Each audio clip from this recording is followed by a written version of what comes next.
Unmute them.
Hey guys, welcome. It's Shaman Almond. We're gonna go by the name Shaman Almond. Have you guys seen that outtake that I put up on my in my video feed of me being, something? And look at this. Like really? Come on.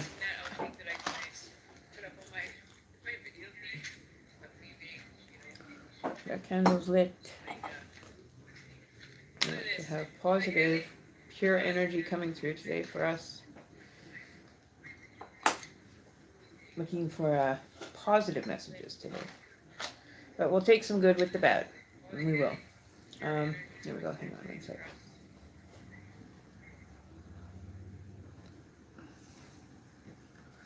Okay, so what do we have here today? Do we just have AZ? Is that just you, Daisy? Are you the only one in today? Alright, so I changed my setup for what we're going to do. I'm taking a brief leave from doing free readings for the time being. Private readings can be booked through my email. You send me an email, and I'll book you or schedule you in for a reading. If anybody sees Lacey, I didn't get with you guys last night. I wasn't able to. I was kind of, out of luck again. But that was,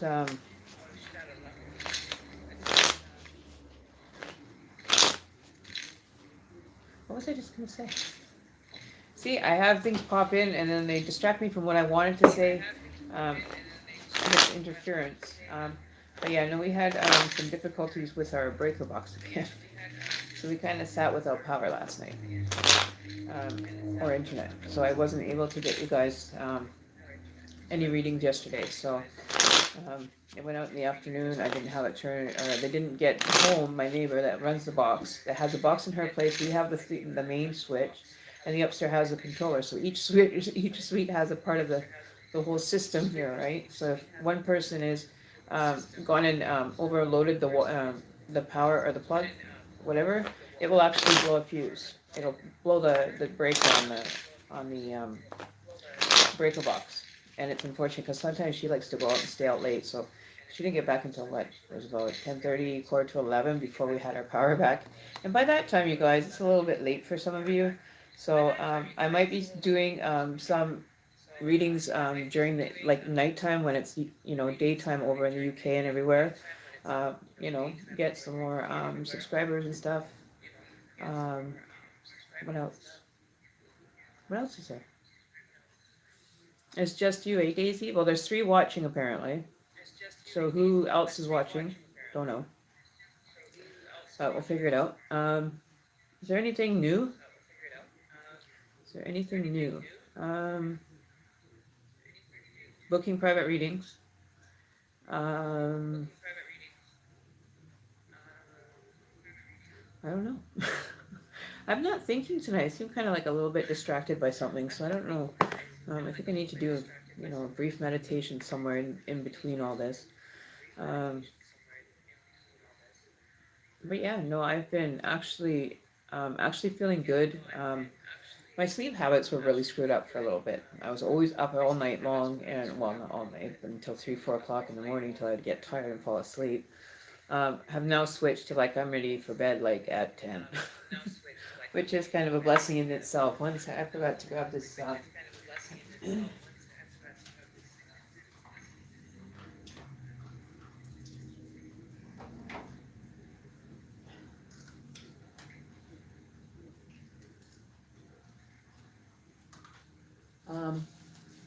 There was something I wanted to show you guys.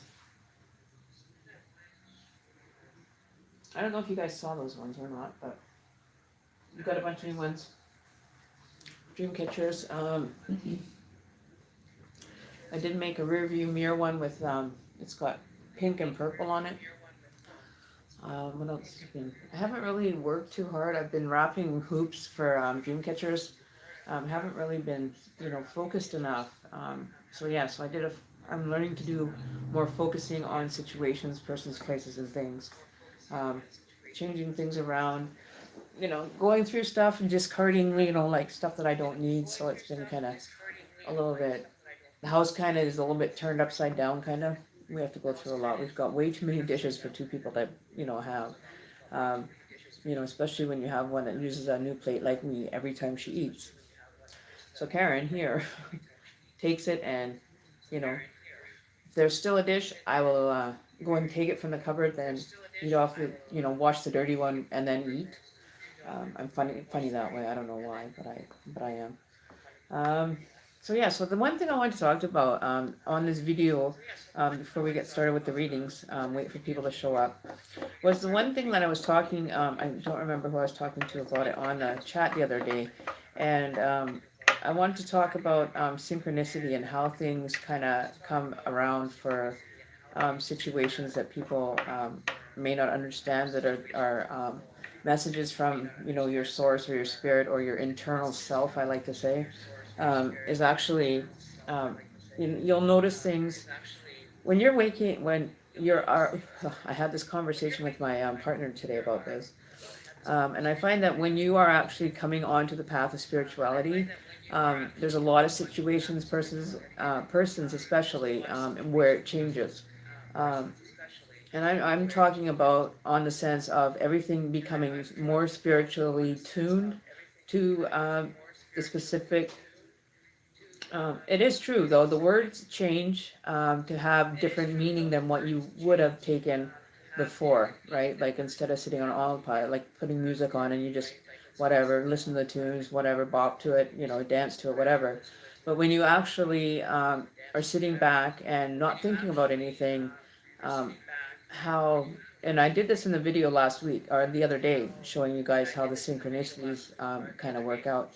But the one thing that I noticed is that it's like a whole new language, a new, not really a new language, but never used, never accounted for. I guess you go, um, like it's like, you listen to music and you just listen to music, and then there's listening and opening up your spirituality involving that person that may be singing a song or whatever, and bringing them into your dimensional world on a 4D.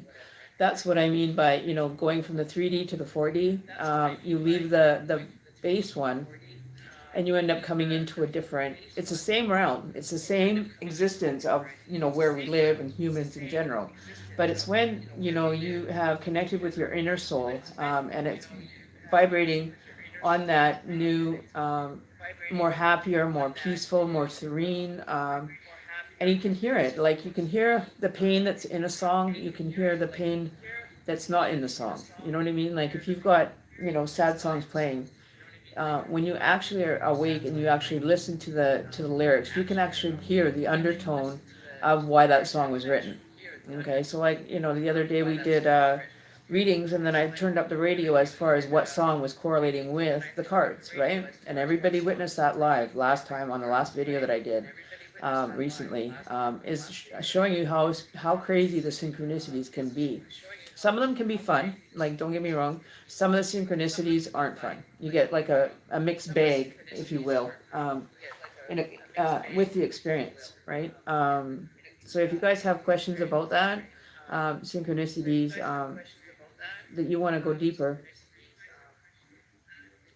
Alicia P 98. Okay, sure. I'm not going to be doing free. Not going to be tackling readings today. Not till maybe later in the show. Maybe we'll do one or two. Um, you know, I don't plan on making this a long one because I wanted to do another one. Start doing my videos on the actual terms of what the spiritual awakening process can turn into, what to comprehend your consciousness to the 4D, transfer that. And some of you are going to find it very awkward. Some are going to find it educational. Some people will connect with it. Some people won't. You're just on a different kind of timeline for the energy. And some of us aren't even ready, okay, to actually experience that or to understand what I'm saying right now. For those that can understand, excuse me, the ones that can understand, like there's no explanation needed, and that's just the way it goes. And that's the kind of people that I surround myself with, because I am going this path, and I'm doing it by myself. Like I'm not really involving anybody into my life right now. I'm not taking any personal friendships or anything at this point, because it's like once you transition, things are different. Things become, how would I say, things kind of become, what's the word that I'm looking for? You just are different, right? And I remember the day back when I was, I don't know, this is about probably 2 years into my changing over, and from 2015, getting into that was not how I expected it to be. Your expectations are going to end up turning around and not being what you expected. And that's the first trial. That's the first, journey roadblock that you may incur, right? Just from doing your spiritual work. And that's speaking within the dimension, like the physical world, right? As far as the spiritual world, it's them pushing you into a better path of understanding. And that's what I understand it to be, is to gain that understanding of being connected with an artist that's playing music, to be soulfully connected to someone like that, is really an awesome journey, in itself. And you guys heard that Got this little tuft of hair sticking out here. What the heck's going on with that? I hate that when that does. I should go flatten it. Oh well, yeah. Um, so when your journey starts and it's kind of new water, you might feel either emotionally negative, or you be very emotionally, as in like sad and like you're losing something, but you're not losing anything. You're growing into your new skin. It's like when a snake sheds its skin, right? We all have to shed our skin sooner or later from the old way, and that we just kind of, if we could vacuum it off, it would be like just suck on the new one and pop on the new one, like going through a mechanical assembly line kind of thing, right? Yep. One skin goes on, one skin goes on, and it's like, pop, pop. And, you can actually do that in a three-dimensional world. You can either be the old you, or you can continue and be the new you and have some similar traits coming through. But for the most part, you're actually more at a stage of learning by like being the student and someone being the teacher for you. Um, I haven't really done too much with dealing with people and their journey, except for probably the last, I would say, year plus, right? So it comes kind of natural now. I've always carried it with me, but never used it, right? I used it a few times when I wasn't supposed to. Use it for ill intention? Don't do that. It's not a good thing. It's not a good thing. I hate Maddie. All right.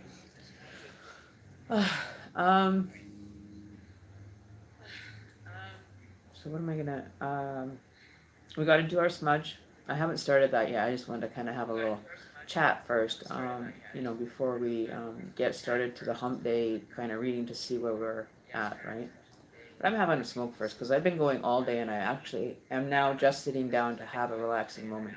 Cleaning house, everything's going on. Just too much to do. So I got my water, no coffee, no tea. I'm also changing my nighttime routine to only water. Flavored water, but it's good.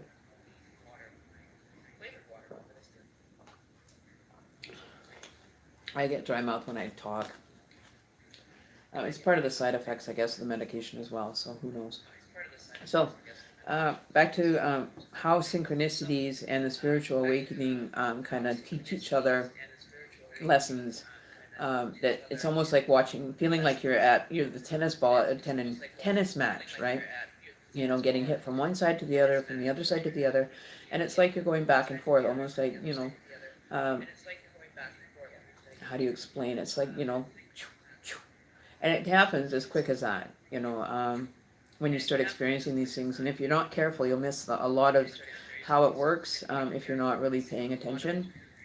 For a little while, just a recommendation, give this a shot. Okay, I want a few of you guys, I really like to do this when there's more people in the room, but when you want to experience 4D dimension, the best way that I can say is, let's see, I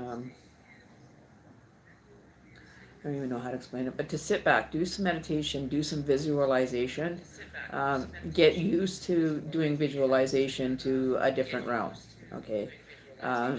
Then you do that for a little while, get really strong in your spirit, and make sure that you're well connected in regards to your spirit guides, your spirit energy, just your overall energy as well. That's what I consider mine like the oracle from, the Matrix kind of thing for people. That's why I call it the mystical oracle. The oral. I can't say it. Whenever I want to say that frickin' word, I always go, ah. Oh, lordy. Anyways, so, I felt like such a dimwit when I did that video. Shaman Emmy. Shaman Almond. I was a shaman almond. An almond shaman. Really. So basically how I do my day. Okay, I'll explain to you guys what I do basically during the day so you understand how to maybe balance this kind of a situation. Because it may not be as effective if you're not doing it on a regular basis. Okay, you have to really tune into your meditative state and connect with your guides as well. And you can even have it to the point like when I really seriously, I met mine physically. I met my spirit guides when I was in a physical dimension, and it was in the spirit dimension, and I literally felt the hands coming onto me, onto my shoulders, and directing me. It was like, go, no, go this way, go that way, go that. And I couldn't even maneuver against it. Like every time I wanted to go my own way or go when I wanted to go, I froze. I could not move. Physically, could not even move. It was like somebody put like that little grip on your shoulder, and you go, ah, ow, like it's kind of like that. But you know, I had gone down, and this happened publicly. This happened while I was actually thinking I was losing my mind, and I ended up in the hospital because it was getting too intrusive into my life. It was coming at me too fast, but it proved that it's real and it's there. Okay, so I had gone through a releasing of energy that I actually literally went on all fours and roared like a lion to actually let that energy through, right? Um, it was very difficult. But I felt like I was being grounded and releasing a lot of that pain and anger just by yelling, right? But by just rah, and it went deep. Like that energy, I could feel it coming up from my core, like literally coming up and just manifesting in a big ball, and I had to just release it, all of it at once. Um, because I was taking too much on and taking too much in, but I wasn't having, I was getting a lot of input, but very little output, so it kind of just meant masticized inside me, and I actually went on all fours to ground myself to the ground, and then I released that energy because maybe that's the way I was supposed to, I don't know, but that was what I was directed to do. Then I had the experience while I was at the hospital. That same experience um, was walking down the halls, and I was being guided, and they actually had me walking through the hospital. I said, I'm supposed to be directed. And it was like the girl was at the other end of the hallway where we had turned up to go to the pediatric ward. And then I got to the pediatric ward door, and I stopped, and I was told, remember the children, right? Don't forget about them. You have to remember, to stick with them and be honorable and teach them and show them your story. Because they're going to grow up into a different, whole society is going to be different than what they are used to. And, they don't teach this stuff at school, so it's going to be all new to even like students that are coming out of school right now that are experiencing this dimension, and are stuck in it, not knowing how to maneuver it, right? So, the best way that I can say is do your meditation in the morning. I will get up in the morning, have my coffee, have my smoke, plan my day, check my emails, do all that stuff first thing in the morning, make sure that, I have everything that I need, or, everything is kind of flowed for the day, everything's ready to roll. Then I'll sit down and do a meditative state session. Usually for myself, I usually do up to an hour ones, because there's a lot of information that's downloaded through that, or how would you say, uploaded from the subconscious, but downloaded into this 3D dimensional world, if that makes sense. Um, so then you do all that, and then you sit back and journal. I'll journal like, half a page or whatever on what emotions and everything that I was facing while I was in a meditative state, and look at, what was the underlying situation to that whole vision that I got. And I don't do guided anymore, because I am so good at visualizing. I don't do the guided ones at all. I'll take one that's, an hour and a half, or, even like an 8-hour one, go to sleep with it, because it's good to actually listen to stuff while you're sleeping, because then your subconscious mind is there retaining the information for you, right? Um, what else is there? Um, as far as the synchronicities, um, people are really kind of taking the not like my partner gets so excited when he sees the number 53. I don't know why. He's excited about it. Whenever he sees it, it's 53, 853, 753, or 1253. And I told him, I said, go look it up. Go look and see what your guides are asking of you, or what you are missing to not acknowledge that your guides are there and they're, kind of waiting for you to decide when and how and where, right? Um, they never do leave you. They're always with you.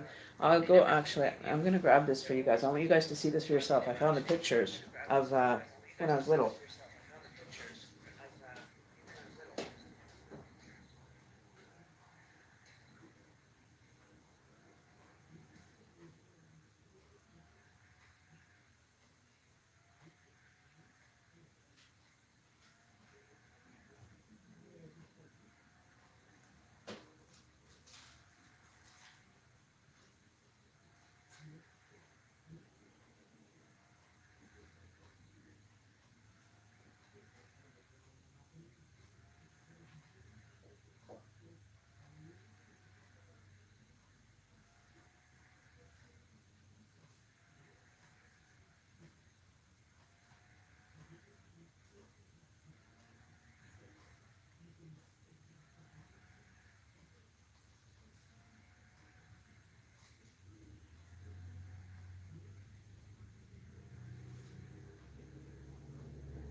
Sorry, guys. I just had to go and get them. Okay, so I'm going to show you something really neat.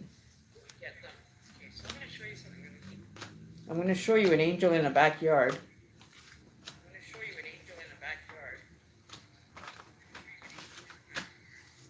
And you'll be shocked.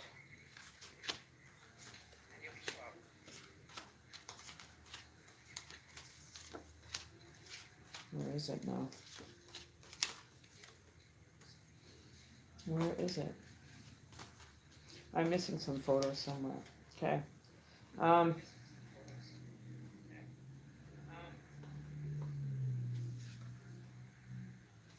missing a couple pictures here.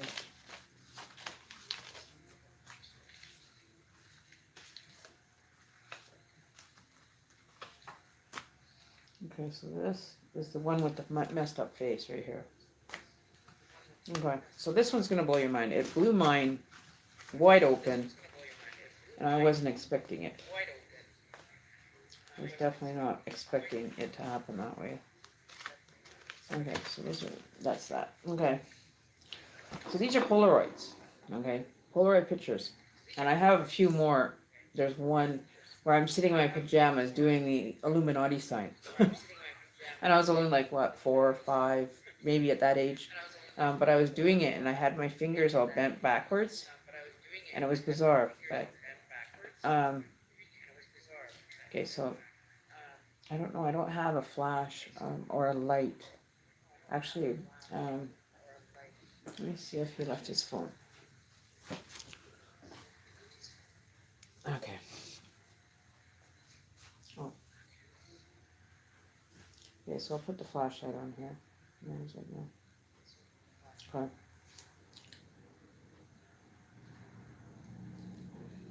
Can't really see them on that one.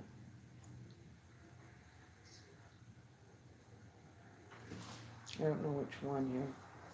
Which one was it?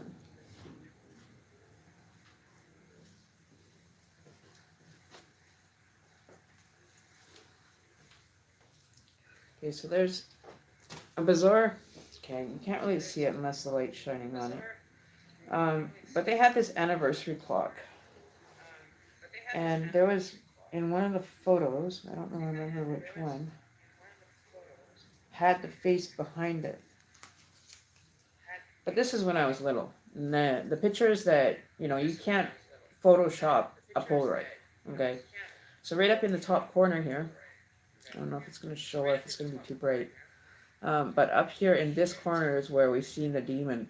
And any picture that I do have taken, and I'll show you that, there's always a darkness. There's always blackness beside me somewhere. Right? Like on this one, it's all black in here. Right? It's dark. The other side's light. You see that? And this side is light. That's a Polaroid.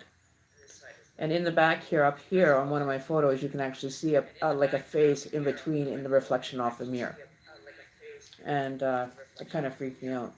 And then there was, I believe this is the one, where we saw the demon face show up here in this black area here. The black energy, dark energy. Where's the other ones? You know, like wherever I went, it was like I was in like darkness. Where is it?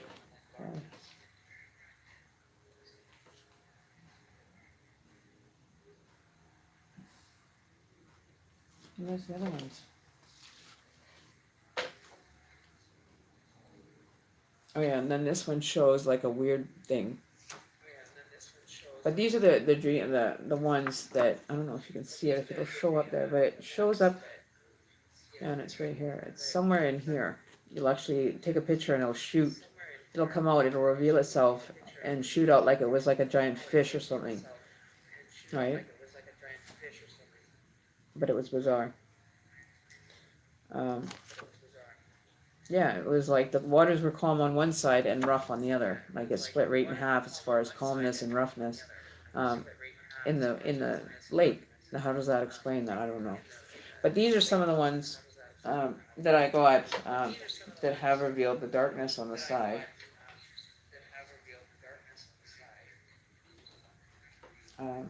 See, like this one, there's like a dark mass beside me, and it's not a shadow. You see that on the grass here? It's all black. If you see it on the picture, it's like black, a black mass that's coming through. Right? You can see it overtaking the pavement in that photo. Right? When it gets dark. So yeah. So those are just little ones that, you know, of some of the many that I have taken in regards to my black masses that have followed me all my life. Right? So it's an experience. You know, it's been like that. I brought it back through when I came into this lifetime. You know, my daughter could also be one as well. She could also be my eldest one. Mind you, my eldest daughter can do the same medicine woman energy as well. It'll be done. It's like blood, right? Right. So I get, you know, shadows following me ever since I was little. You know, I'm not scared of them. That's what I mean. Like they've always been with me. So it's kind of like, oh, okay. You know, I just take it as, you know, with a grain of salt and, you know, let them do their thing. So we're going to do a smudge now, asking on all the energies and teachers and storytellers and all the ancestrals to come forward to deliver messages of prosperity, health, financial gain, personal experiences that we need to protect from, protection from people causing harm against us, for knowledge, and that I will only see what is truth, speak only what is truth, and the rest can go away.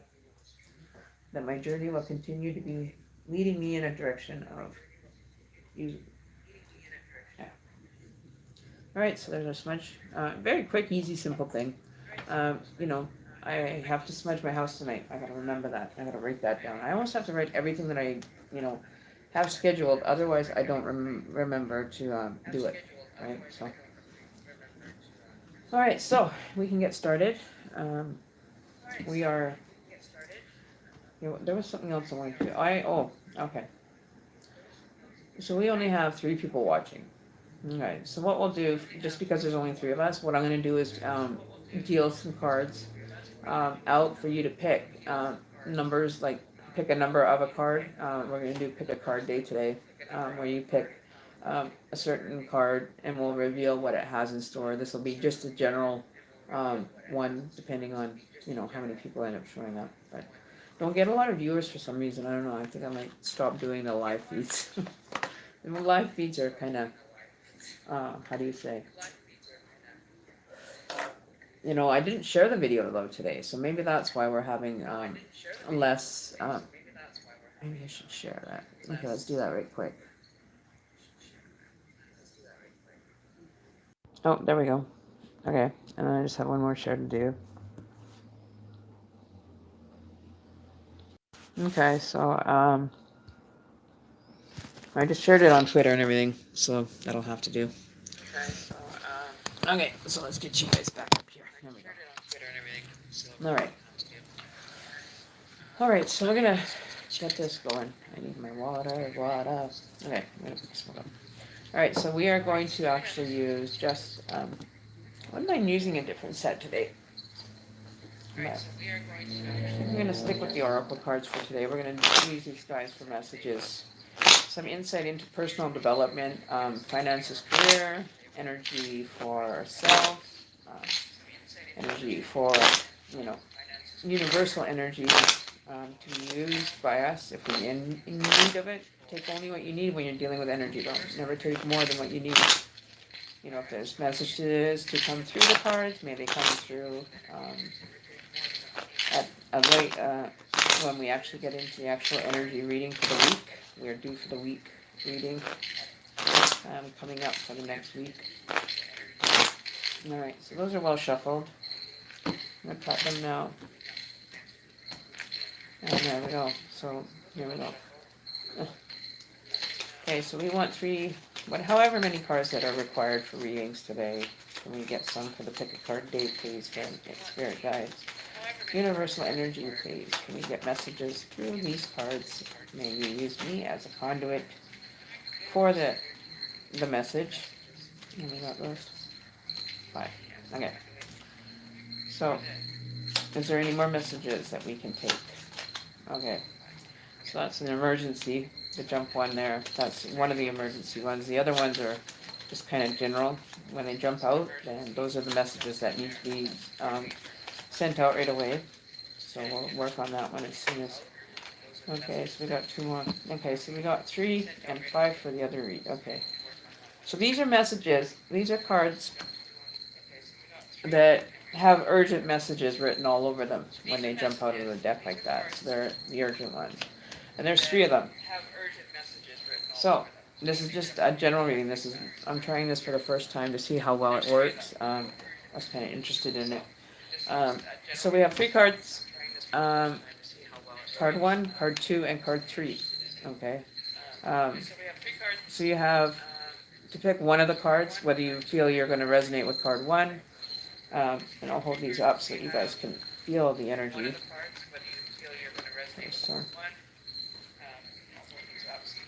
So we have 1, 2, and 3. So which one do you feel that your energy is being drawn to? Was it what card number?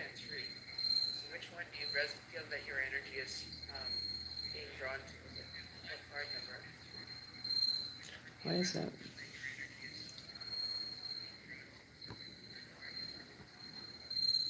Give me a second. Okay, so Daisy's taking card 2.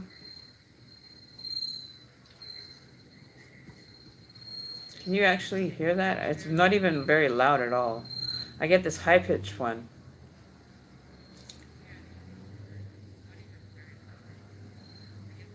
Because it's right by there. So let's hear if that works better. So you have 2 and 3. Okay. Is there anybody else that wants to pick?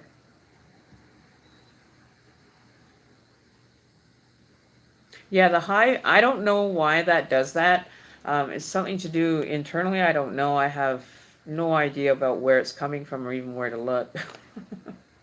So I know about that high-pitched one that I don't know what it is, if it's a fan that's rubbing or something's just not meeting right. So is there anybody else that wants to pick a card today? So we got 2 and 3.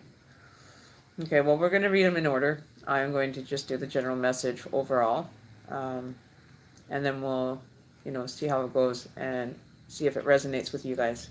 And if it doesn't, then maybe it's not meant for you, or, maybe it hasn't been applied currently into your situation, which, it could be a future event or a future thing that may happen. Just keep that in mind. It's just general. First time doing this, so I want to, I'm going to check with the pendulum too. We're going to ask pendulum if these are the 3 cards that we're supposed to be doing the 3-card reading with.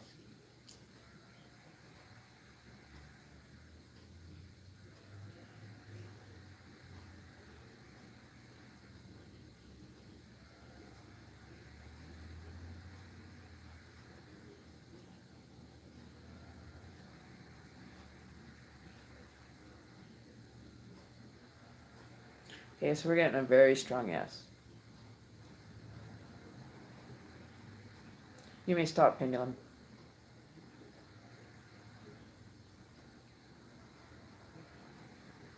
Thank you, pendulum. Okay, so we've got the right ones. Okay, so card number 1. We're only going to tackle this one with a few minutes. Okay, so card 1, for those that pick card 1. So this is just in case somebody else comes in to watch a view or views of the radio or views the video later on after we're done streaming it. I thought it was a cricket. Maybe it was a cricket. Who knows? Maybe I got little crickets inside my computer. I think some crickets. So the first card, if you pick card 1, you picked Aphrodite, and she is inner wisdom. So you're going within yourself to find what wisdom you have directly coming through for yourself. The wisdom card is a good card to have. It means that you're moving ahead and you're moving in the direction of your spiritual being, gaining more insight into how things are spiritually, how much of it you really are in control of, which is more than what people even give credit for. But you're willing to do that. You're willing to be, and not, you're not scared. You don't fear it. You know how to manage it. You know how to maneuver it. And it's almost like, that's your protective shell that you're kind of going in to get the knowledge, right? Seeing if it works for you. You're trying different things to make your life simpler, make them easier. Trying to be more relaxed when you are dealing with people in general. But don't let the ego get in way. Definitely don't let your ego become the ruler of your experience. You want to have peace. You want to have, grace and beauty and everything else that comes along with it. But just be careful of the ego zone. Don't get caught up in the ego zone. So awaken the goddess within you through dance, with self-care, and appreciating your divinity. So it's getting more in touch to your spiritual self through meditation, through, meeting up with people with like minds, like we have here. Aphrodite is a goddess in itself, right? And learning to use this energy, whether it be male or female, that's going to use this female energy, will succeed at using this spiritual work, right? So this is probably, I would say, this is like for like stage 2 kind of learning about spirituality and taking it one step further than what you normally would, right? Not being fearful. Because what comes out on the other end after you've done all this internal work is a great, more, how do you say, more controlled, more, not controlled, but more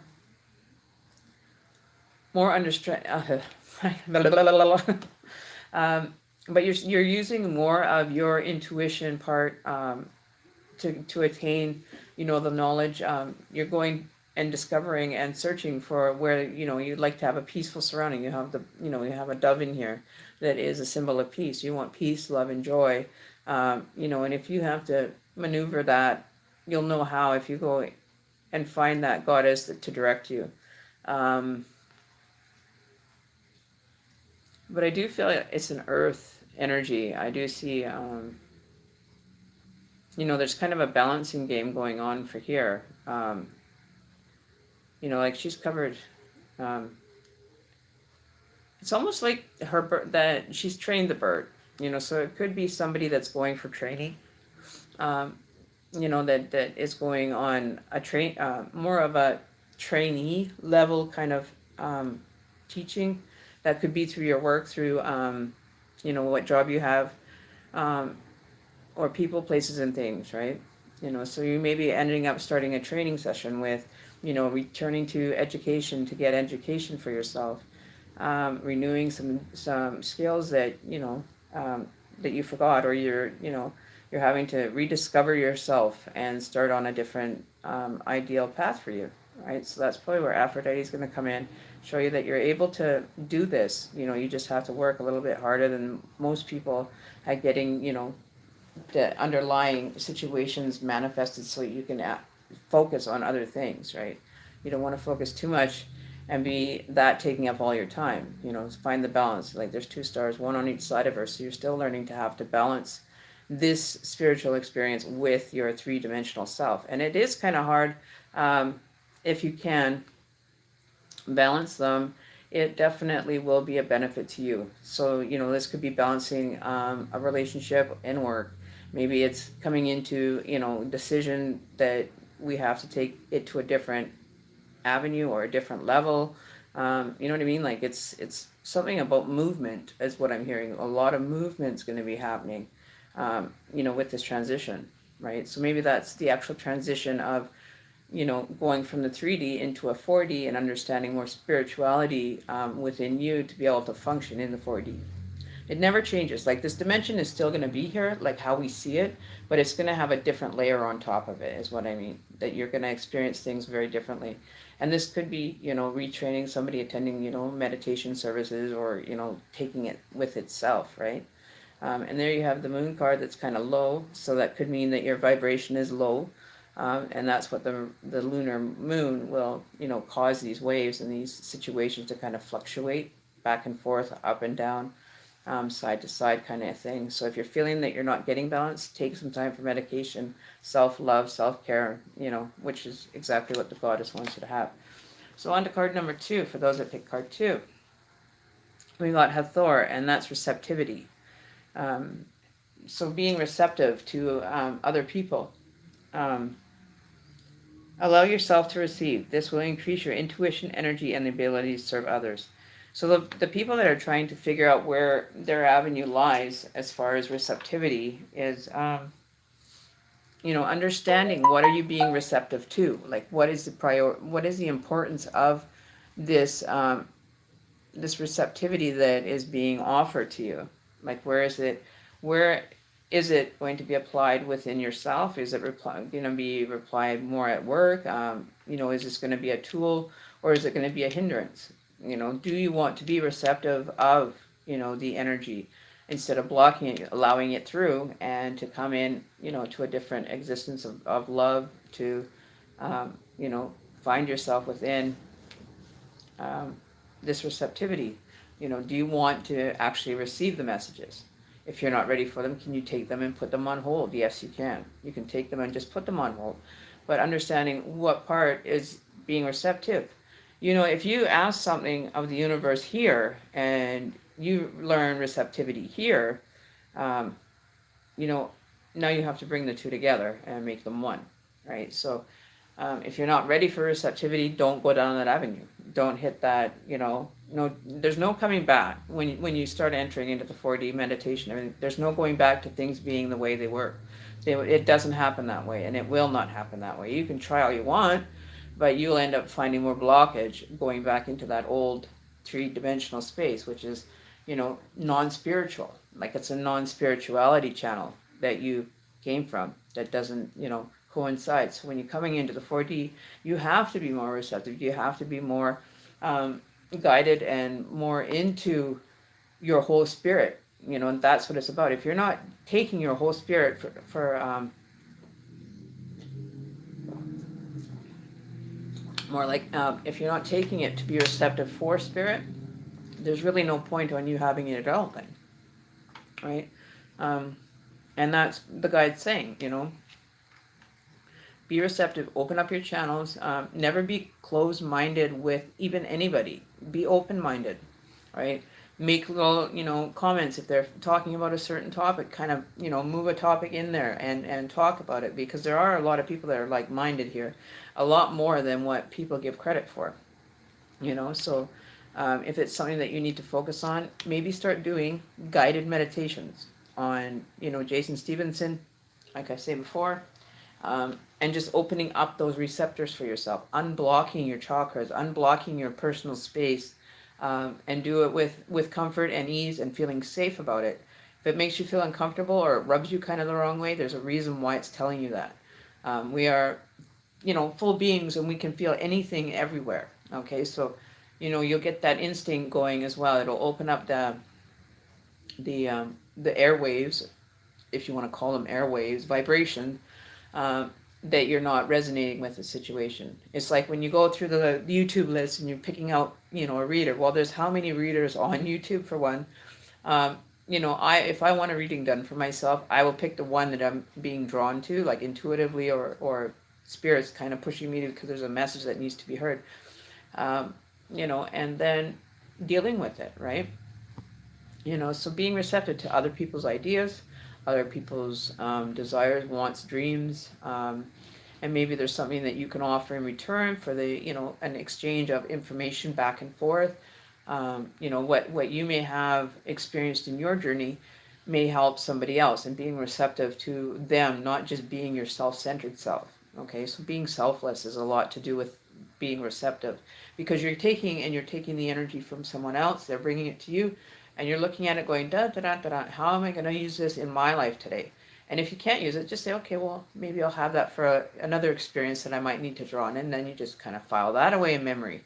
So but don't be receptive 24/7. Shut them down when you feel like you're getting overwhelmed. If you're getting overwhelmed, then ask the energy to stop. And don't see, like, I'm getting a tingle on my leg. Somebody just like rubbing my leg here. Feels really strange. But that's another thing you're going to get, like, you're really going to tune in to the feeling around you. Focus and do a meditation on that. That is the best thing you need to start with, is understanding the sensations that you are going to receive and experience when you've come into the 4D. You become more hypersensitive to feeling. Okay, for the first little while, it'll freak you out. Don't get freaked out. You cannot get freaked out. You have to have this go through, right? So, being receptive, and that's, from vibration to physical people tapping you, to non-physical people actually handling you or touching you. Nothing explicit, mind you. They don't travel in that kind of zone, right? They're there to assist you, So the receptivity, it's like a receptionist. You have to be attained to other people. You have to be of service to other people to be able to get receptive information that can benefit both parties, right? And then go from there. So let's be more focusing on the self, or not your self-care, but somebody else's that may be needing a little bit of, guidance or, advice, whatever you want to call it, and being receptive to the emotional part of it, feeling the emotion that the person is speaking to you in, right? Being receptive is like having a million suction cups on you, and everything kind of you get sucked every time, somebody's throwing something at you, and you're just like, so being receptive, you don't have to overdo it, because it will be overbearing. But not to forget that, we're receptive to others at all times, not to ourselves, but we're here for others, for servicing and guiding other people that are now coming onto this path, right? And being receptive to the ones that are asking. And you will understand, once you start working on this area of your life about being receptive, you can actually find within yourself how to make this more beneficial to you, to people around you, but always,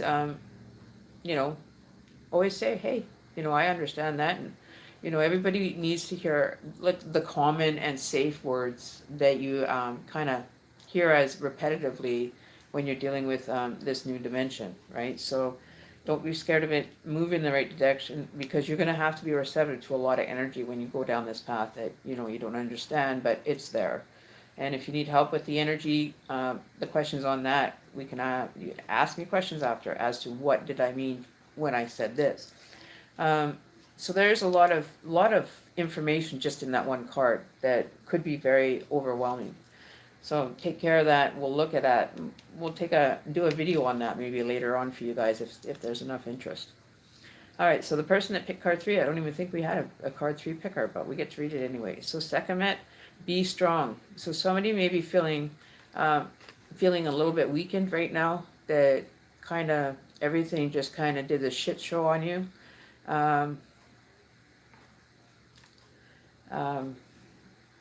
But you're managing. You've got your power energies guiding you and taking care of you. like I do see, and becoming more informative, right? So be strong, draw into yourself, draw into the higher space of learning, but make sure you're protected when you're traveling to that. So that could be taking up more meditative time, more just being true to yourself, understanding the emotion, and allowing the emotion to happen, but do it within when you feel like you're safe to do so. If you're not in a good situation, maybe ask yourself, why am I in this situation? What is going on, and how do I fix it? You have people that will offer you direction. They may offer you two different options, like I do. I give you guys options and tell you which kind of way to focus your energy, but it's totally you at the end of the day deciding what best resonates with you and what works for you, right? Because we're all individual people. We're not built the same in the sense of spirit, right? We all are individualized in the body in this kind of form. Yes, that the body is it's not different than anybody else's, any other human being on this planet, but excuse me. When the spirit comes through, though, it's a very different, independent kind of entity of yourself, right? And that's when you have your spiritual awakening, that spirit meets self, or meets the physical, right? And becoming more healthy, more in tune with your energy, and kind of understanding it first before you start moving too fast forward and missing half the important information that you're supposed to be receiving. But I feel that you are taking it easy. Everything is kind of, you're mirror imaging your old self. So you could be at the halfway point where, you're kind of mirroring yourself and you're kind of disappointed in what you've done with your life, or, been treated like in your life. But you have to remember, when you get through the transition, that you can move forward and be able to be knowledgeable to actually have that transition happen for you. And that means being knowledgeable. You may end up going and seeking the knowledge, like, a lot of people do a little bit more reading on self-care, about meditation, maybe spend some time doing some reading for yourself, and don't feel like you need protection 24/7. You have to experience some of the experiences for, to be able to transition into a full 4D kind of being. And a 4D being is somebody that's still present here, but knowledgeable and experiencing the different tides that are coming in, because every protection 24/7. Yeah, unless you're doing black magic, I don't feel that you would need 24/7 protection, unless you have a physical threat coming towards you, or if somebody's sending you spiritual threats towards your energy, that you need to be protected. But I think you're kind of overdoing the overprotection. Like, you can call on them, and there's a bit too much here. Like, it's showing in two different personal spaces. So it's showing up in the spirit realm, it's showing up in the physical, and you don't know which one to choose. I would suggest pick the one that best suits you, that vibrates to you. Don't take all of it, because you don't need all of it right now. You haven't experienced enough to be able to, say that I need protection 24/7. If you're going to live in a state of fear, you're never going to grow. You're never going to move. You're never going to get anywhere but where you are now. Okay? If you want to sit there and take the 24/7, there's no room for growth there. You're just staying complacent in the 3D, but want to have a peak at the 4D. You can't do that. It's not welcomed, right? Trust me, they will let you know when, you go to meet your guides, that is not appropriate. They don't come into our realm, or mine don't even have access to come into my realm unless I invite them. And that could be any kind of energy, black, white, green, or whatever. It's not about going hard or go home. It's about doing the balance and make sure you're learning. You can only do it as long as it's going to burn you out, right? Don't get burnt out from it, because it's going to be draining, right? But you'll feel a little bit lighter on the other side. You won't have to feel that. But you're taking on a lot of, see, like somebody that's only seeking knowledge and being strong, that could mean that a relationship came to an end, or, somebody's been rejected. It could mean many different things, right?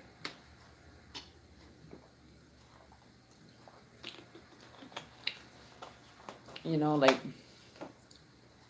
for me, I don't draw on any of that energy.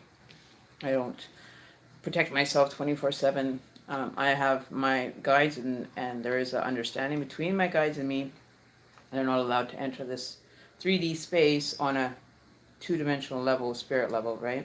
Without my permission, or they don't bother me when I'm busy, doing other things. But they are there, and it's residual energy is what it kind of correlates with as far as our spirit being is drawn into a beacon. So in the spirit realm, I'm probably going off like a flashlight, going boom, boom, boom, boom, boom. Hey, over here, and it's attracting them. It's like a moth to a flame, a moth. How does it go? A moth to the flame, right? Attraction. And that started when I started having those dreams about jinns coming into my realm, spirit guides showing up in my dreams to have a word with me and get me moving. At that point, it freaked me out a little, so I would automatically jump out of those dreams and wake up until I understood a little bit more knowledge to get through it, right? Okay, so I'm having a smoke break because I've been going for an hour. But yeah, so you guys are moving in a good direction, but make sure you keep moving. Don't stop. You can stop, like you can only do so much, and then you kind of have to go into what you even just worked on, just to kind of get the overview again. Now that you've finished that lesson or learning about something, take that, go back over it real quick, go over it and say, what did you learn from it? If you have to do it in a journal, write down what you learned from this experience of, being strong. What has it taught you? Or, receptivity, being receptive. What has it taught you? What is your understanding? What is your, resonation with that receptive? Is it places that you need to work on? Is it places that, you've worked on and you just kind of forgot it and put it to the side because there's so much to take? It's like it's like going to school for like a month to get the whole year packed in. Okay, so you go to school for 8 months of the year. You're studying all the time, you're doing all your work, you're doing everything, but you have, 10 months to do it in. Whereas, when you're doing spirit work, it can feel like you're going like through grade 1 at 1 month, 2, 1 month. You know what I mean? Instead of doing that whole year, you're packing everything and jamming it into a month because you want to get moving and move on to the next excitement, right? We're all like that. We all try to get around the easiest, fastest way that we can, but we forget a step or two, and that's where we end up having to come back and repeat it. So your guides will let you know, when you've done the completion, or you'll know when that has been healed enough within yourself, and you have to make sure you have the understanding of what that emotion feels like when you feel complete. For that one thing, it's like, a Jenga tower that's got how many pieces in it, right? And it's missing, it's got little spots out of it. That's kind of like what your spirit is. And now you have to kind of put everything back so that it, becomes one, right? And you will feel the high vibration. I laid on my bed and I literally felt myself shaking with all the particles that I am. Literally almost basically made me feel like I was coming out of my own skin. That I was, vibrating so fast that I thought I was going to have a human combustible moment kind of there, right? But all I did was, it was me resonating with all my guides, and that's when I had to get my spirit box going because there was a lot of them around. There still is, but, we don't do the spirit box just for anything, right? I try to keep them, at bay. Sometimes they get a little bit outlandish, and the last time, it's kind of like I silence them and I punish them for being rude, sexist, or, talking, in a demonic form, or creating a demonic energy behind my back. Those are the ones that get dealt with rather profusely, and a big silent treatment goes out. And I'll turn on the spirit box and they can tell you the same thing.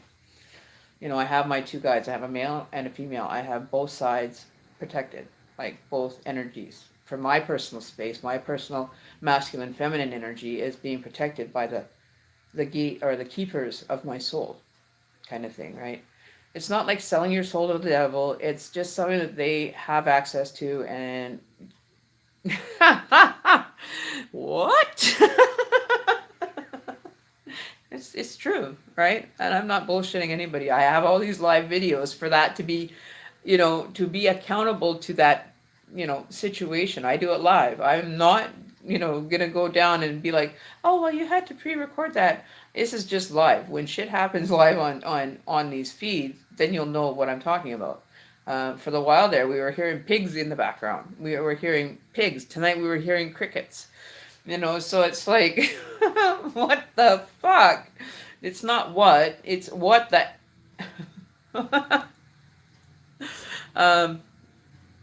When a spirit guide is talking to you, how does it sound like? You should definitely make a video about spirit guides, because I would like to connect to them. It's easy.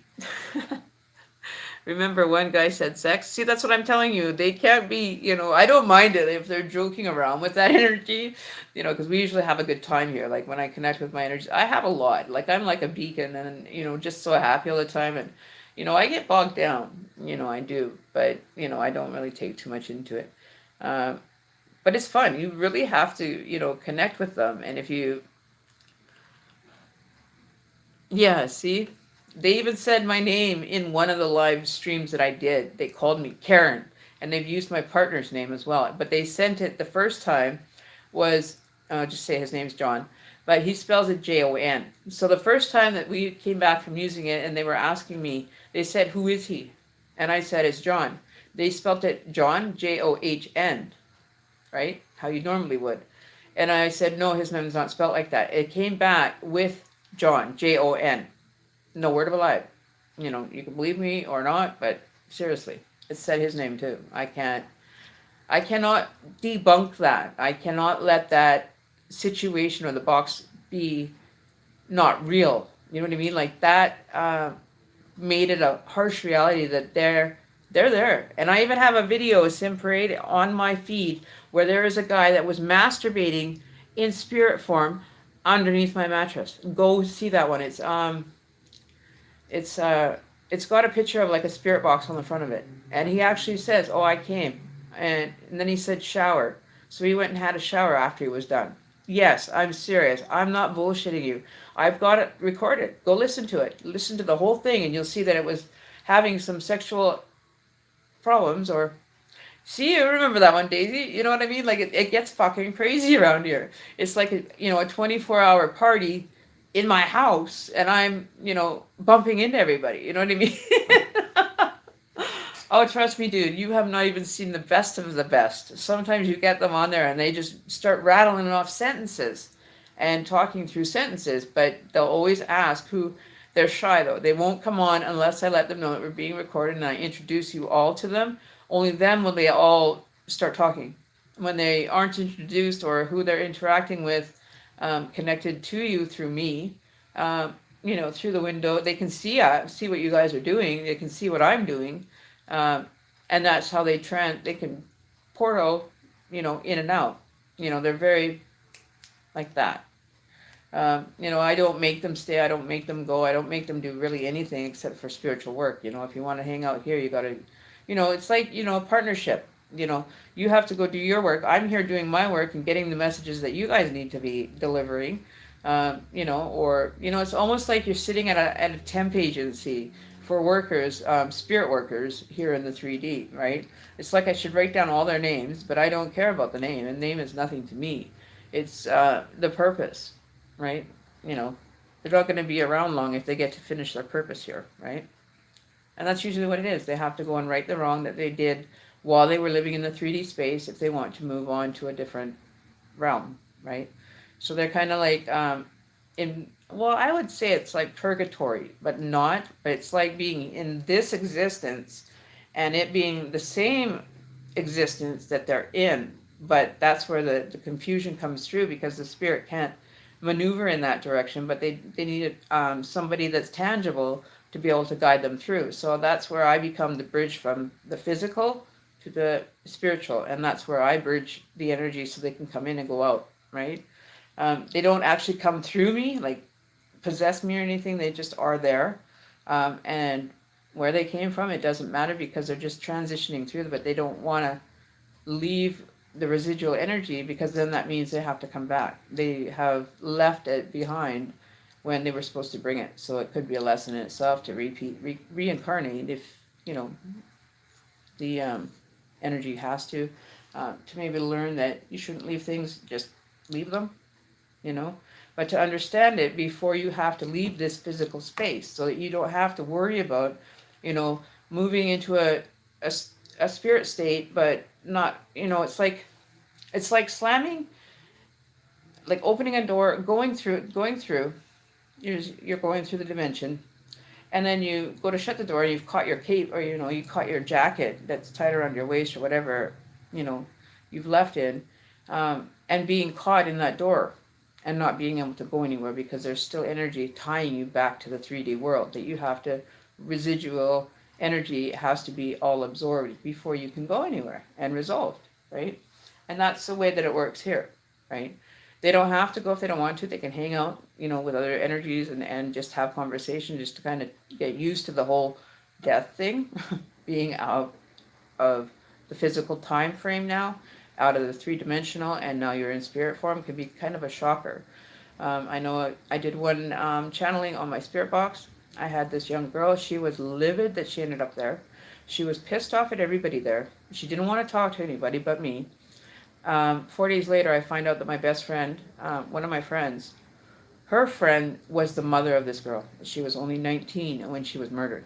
And she was murdered like 8 blocks away from my house in, kind of the downtown core a bit. But she was killed. And she came through. She said, "It's not my time. What the hell? Why the fuck am I here? I don't want to fucking be here. I want to go back."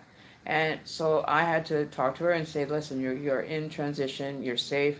Nothing is going to happen to you here. Nobody's going to hurt you, and nobody's here, will harm you."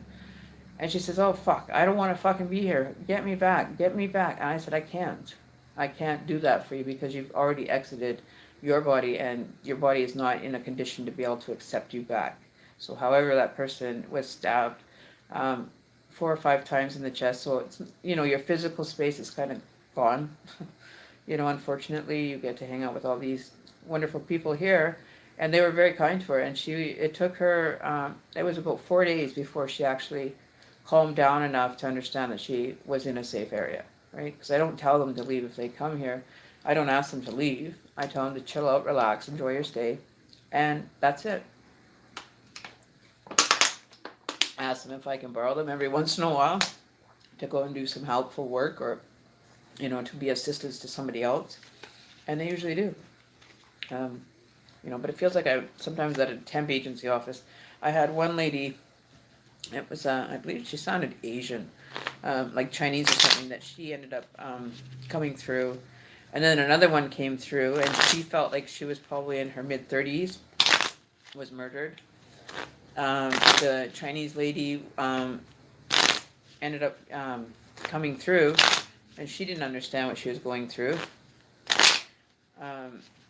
So we kind of let her just kind of get the ball of wax, and then within a few hours she knew what she was doing there, and she knew everything that she had to know, and she was basically on her way up, right? And she said, even, "Thank you, Karen, for doing this, for being, being there for us." And I just say thank you to them for being of service to me, right? We're all working in the same energy and working for the same purpose. We want to be able to be whole, both spiritually sound and physically sound, to be able to just, leave, right? Are you ready? If you died tomorrow, would you be ready for that to happen? Are you understanding where you would end up, where things are going to go, right? So if you're understanding everything, then it's like you've learned everything from here. You don't have to be reincarnated. You'll remember that you have to take everything and work on all this stuff before you actually leave this 3D space, right? And 4D is kind of like a prelude to, for my understanding, this is how I've perceived it, is a prelude to afterlife, okay? What happens after your life, and how, you have to understand you as a little energy that's not going to be here for long. That your energy does leave, your soul does leave. Where it goes is kind of like, it's the same dimensional space. It's like the movie Others. If you've ever seen that movie, it explains it exactly as how it's portrayed in my world. It's exactly what happens in my world. you know, and that movie in itself is probably the only movie out of all the paranormal movies I've ever seen to be the most effective in letting people understand what spirit realm and the physical realm are, right? So please watch that movie. It's called The Others, and it's got Nicole Kidman in it. That explains my world. This is, you know, I'm in this 3D space, but the people that resided here before um, are also in this 3D space on a different wavelength, right? So watch the movie The Others. That will explain to you the best that I can, talk to you about spirit and exactly what's going on around you. Okay. So yeah. Um, what else is there? Yeah, it's. I should go put it on. I should put it on for you guys to see. I gotta bring my other laptop out here. But should I put it on so that Simpray can actually hear it this time?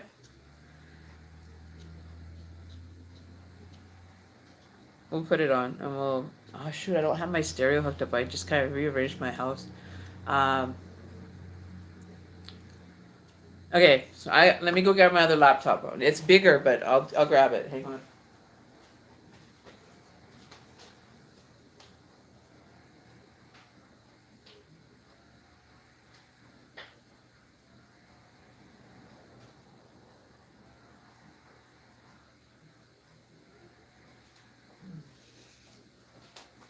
Okay, it's just warming up, so hang on, you guys.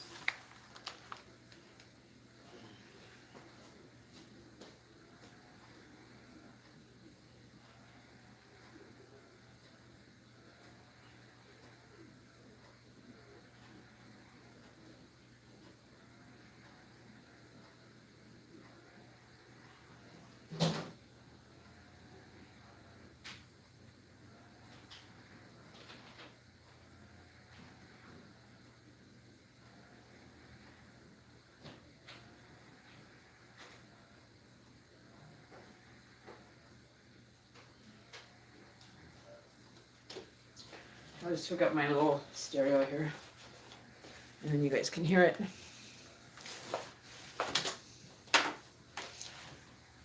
Oh, wrong side.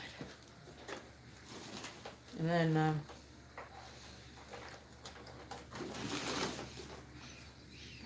okay. Speculation of vacancy tax.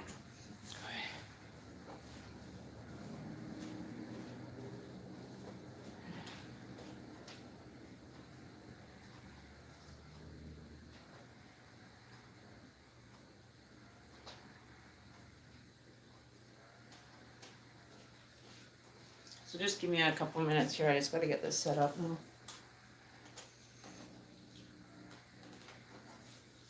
All right. Let's move you over here.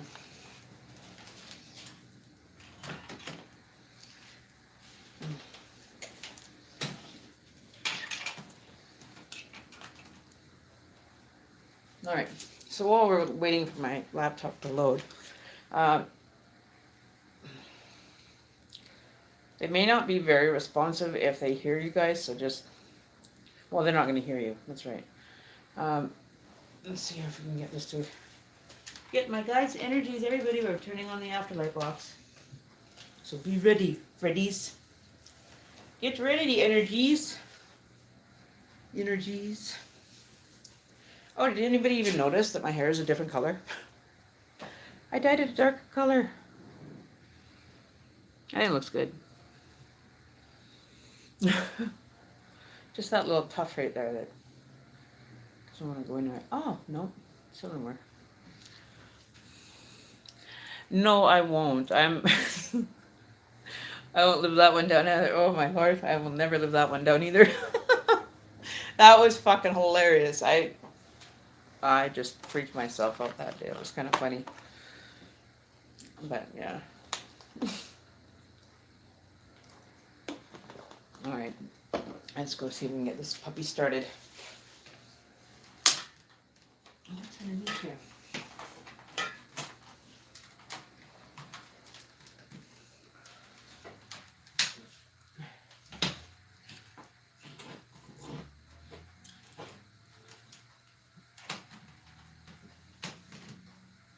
Oh, it's missing its foot.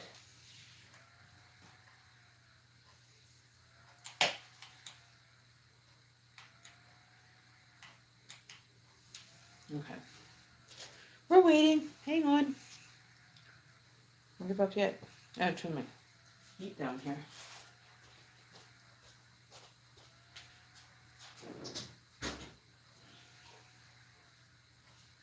All right. Okay.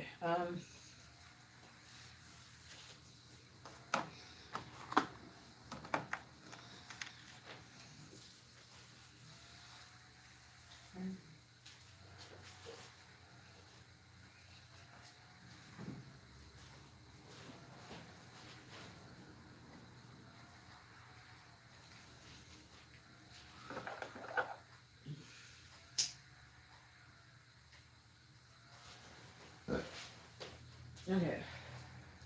Is it loading yet? What's going on here?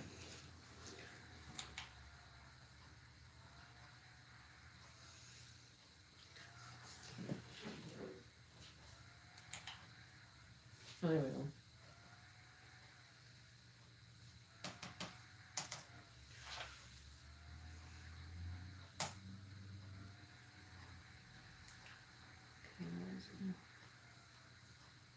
Oh, hang on. I forgot my mouse.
Okay, hang on here.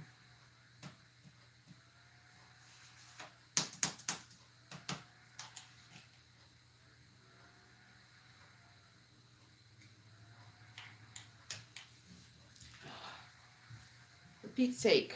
Okay. Still trying to get it to warm up here, guys. It's not working yet. Whenever I do this stuff, when I do it live, I always seem to have temperamental energies that kind of make it difficult to do this. And Daisy's even seen this happen before, where they just totally lock everything down kind of thing with me. And then I have to go on a tangent to get rid of them. Right? To get them to not be so temperamental. Those are the mischievous ones, though. But we're going to put it on and let you guys hear what's going on vocally with them. And this is all through vibration, by the way. This is what it's like. You learn your vibration codes with them. You learn what words vibrate how. And it's a learning lesson in itself. That's for sure. I do have my little native angel looking over everything now. She's up on the tall pedestal here. She's a native angel that was made. Okay. Come on. Work faster. So anyways, what you're going to hear on the box, you'll end up hearing a female voice, female and male voice. Those are my two guardians. Those ones, there's actually 3 of them that are very prominent. There's like 3. There's 2 men and 1 female that come out strong. And then the other ones are kind of like float-throughs is what I call them. They just kind of float through, right? But there's 3 that are 3 or 4 actually that are meant to be here or that have been, how do you say, kind of like their assignment here. Okay. That high-pitched voice is starting again. I can hear that ring, that buzz. It's going to drive me nuts. Oh, thank you, Daisy. I think she is too. She's really cute. You know, she's got her little, see? Isn't she cute? This was handmade by a native lady. These are like little corn husk dolls type of thing, right? But she's cute. She's got her little, you know, her little rosary up top, or whatever you call it, the headdress. She's got her, you know, long dress. So, did you guys see the new dream catchers that I made? Did I show you them yet? She's she is just so adorable, so tiny and cute. I think I showed these to you guys. I don't know if I did or not. But this is one of them. I'm gonna let you see the beading in there. So that's one of the dream catchers that I made. And then I have another one that's purple. Purple, gray, white feathers with silver tips. With gray as well.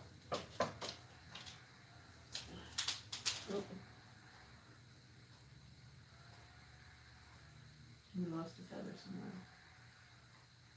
Oh yeah, okay, I see where we lost it. And then we have the purple, gray, and white. There's little gray feathers on there as well. And that's the beading on that one. So yeah, and I'm going to do a couple mobile ones over the next couple of days. Get those kind of done. And then I have this gorgeous blue one. This is for the person that likes to have blue around, because it's like it looks purple, but it's actually deep, like dark blue. So it might come through as a bit, you know, purpley. And then as you can see, all the rest. And then I have the bunches that are sitting up there. I haven't really been doing anything with them. I got to make a big sign for my yard, you know, to open up, you know, so people can actually come. That's why I have a big table at my living room now. Okay, so let's get this party started.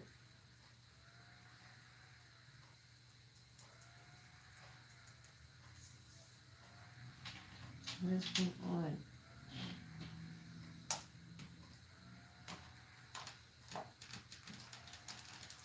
Shoot, I gotta go find them out, you guys. Sorry.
Yeah, that one's gone. I don't know.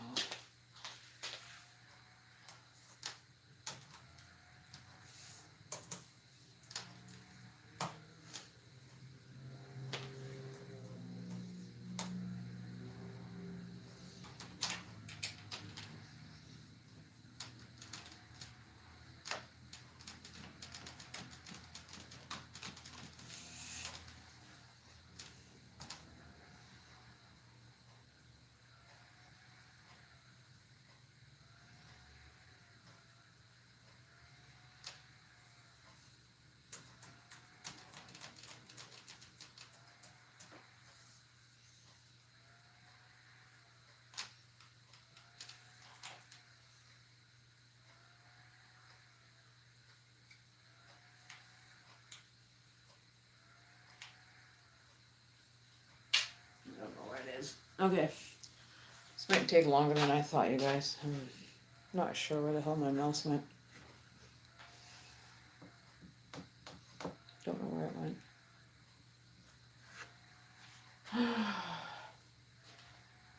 This is annoying.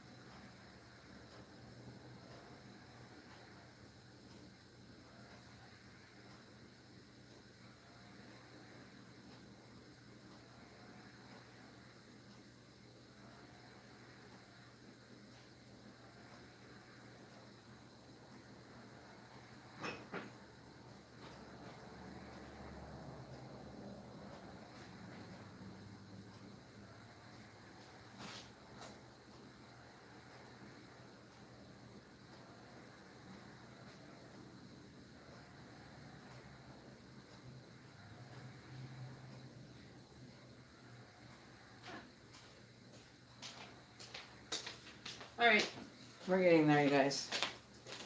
We are getting there. Yeah, that high-pitched squeal is really getting on my nerves.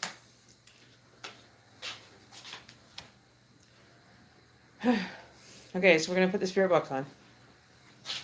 Maybe we actually get something done here.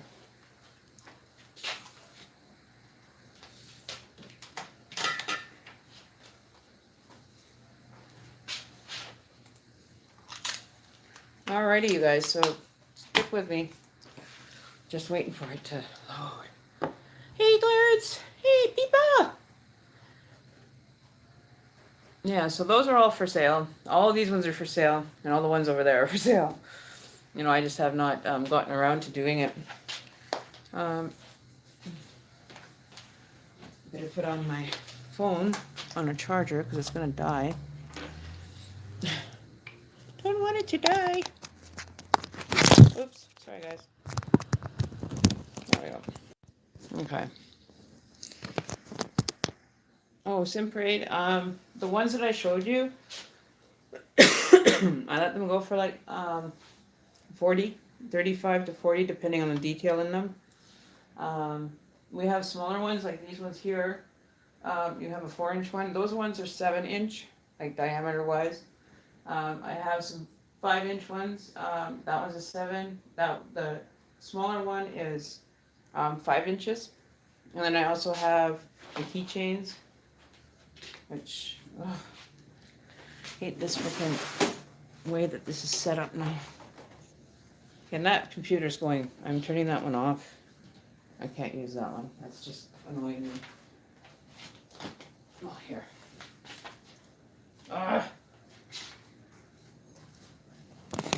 I'll just take you over there with me. Okay, so these are the other ones that I have. Those are the ones that can go onto your like vehicle mirror, and they have the clip, the class are able to be like interchangeable, or you know, can stay as one, but they go on the rear view mirror and stuff. And then I have this one. You guys can see that one. That one's got the infamous butterfly that you think is just kind of hanging there without any string. It's just kind of levitated. Then I've got that one. I'm changing the feathers on this one. I don't like the combination of feathers. Then we have the brown one. That one's a 7-inch. Actually, no, that's a 9-inch dream catcher with the internal little globe thing that's in the middle. Then we have the black yellow one. I'm changing the feathers on that one. I'm not really keen on the feathering, the really fluffy feathers to be done all the way through. I don't like that. And then we've got the keychains as well. And they're, you know, they're there. So that basically covers it all. So yeah, okay. So we got that covered. All right, afterlight box. Are we going to get the afterlight box to work now? That's the question. Where am I on this? Is there heaven and hell? I don't think so. I think it's more, you know, as far as if heaven was real,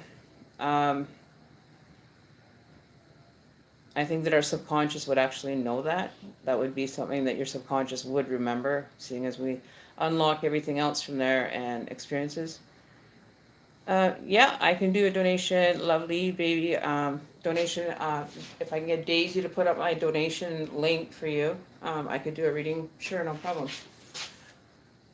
That one is just ready. Okay, so here we go. And turn on the afterlight box. Yeah, there's definitely some kind of, something there, right? I've kind of experienced, my out of body experience was based, the first one that I had, I was like buried in a coffin, and that's when, my soul disengaged, or I could have been trapped in like a box, almost like a coffin, or it could be the where they keep the bodies, the morgue that I was transferring out of. Um, so it showed me, based on my understanding, that would most easily resonate with me spiritually, right? I came from like a religious background, so it ended up revealing to me, the valley that I walked through was dead. There was no growth, there was no life, there was nothing. And then I had somebody there that met me on this, it was a rock, kind of a path. It wasn't really a road. Meet me halfway through the valley of dark, and then I stood there with that person. Next thing you know, I had almost like, little people, the people that are smaller than us, that they like to be called little people, have came down and assisted me to go up there. Once I passed in from the dark into the light, like it was like sunny and beautiful and warm. It was like everybody knew me, kind of like Cheers, everybody knows your name. When I came through there, when I went through that experience, um, I ended up like it was just like a regular place like this, but somewhere else. I transferred somewhere else, and within 3 seconds, a guy sitting in his hot tub, and these are all like houses. Everybody has their house. Everybody doesn't have to worry about anything, and it's just like relax time. You've done your work. It's like time to enjoy your life. It's almost like this is like came through as that training field, and I got to experiencing the where you go after you've completed the rounds here, right? And I got to go up there, and they said, "Oh, Karen, you made it through. We were waiting for you." And I went, "Huh? Well, where am I?" And they're like, "You're in," and I went back. I came back down. I fell. It was almost like I came tumbling back down to earth, but gently tumbled. um, and then that was it. I said that nobody gets left behind. I'm not leaving until everybody has, their complete self to be able to go anywhere. And my phone's saying I have low battery, so I might have to let you guys go here in a minute. But I'm trying to keep my phone charged here. All right, so here we go. But we'll give you a sample of the energy box here. Okay. So here we go.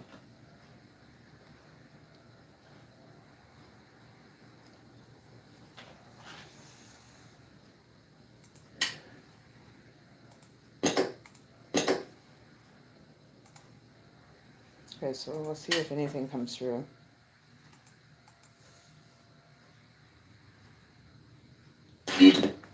Oh, so we got feet. Where's everybody else?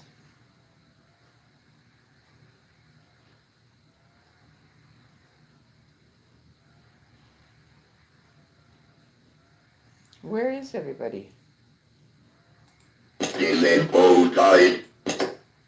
Disembodied? No way. Yep. Oh. Concerns. What concerns do you have now?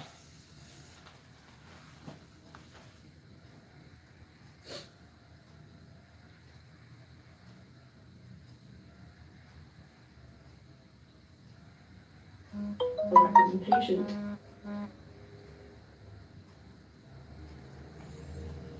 Okay.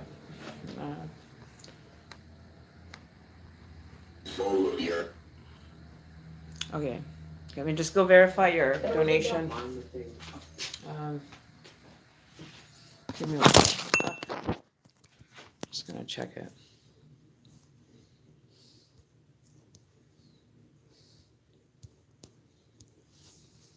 Okay. So I could do Persuaded that you your 5, well, the 1 card reading. We'll leave the spirit box going. They're just getting warmed up here, I guess.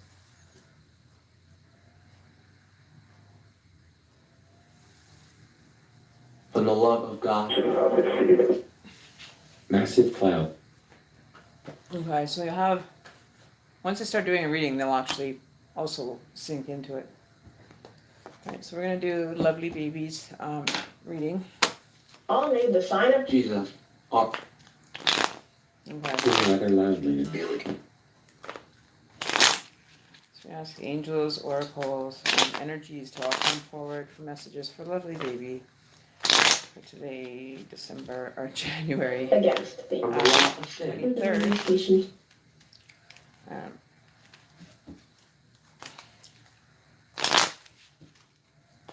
there's messages that are needing to be done for Lovely Baby. Can you use me as the conduit to deliver the messages from flesh. Spirit? And we can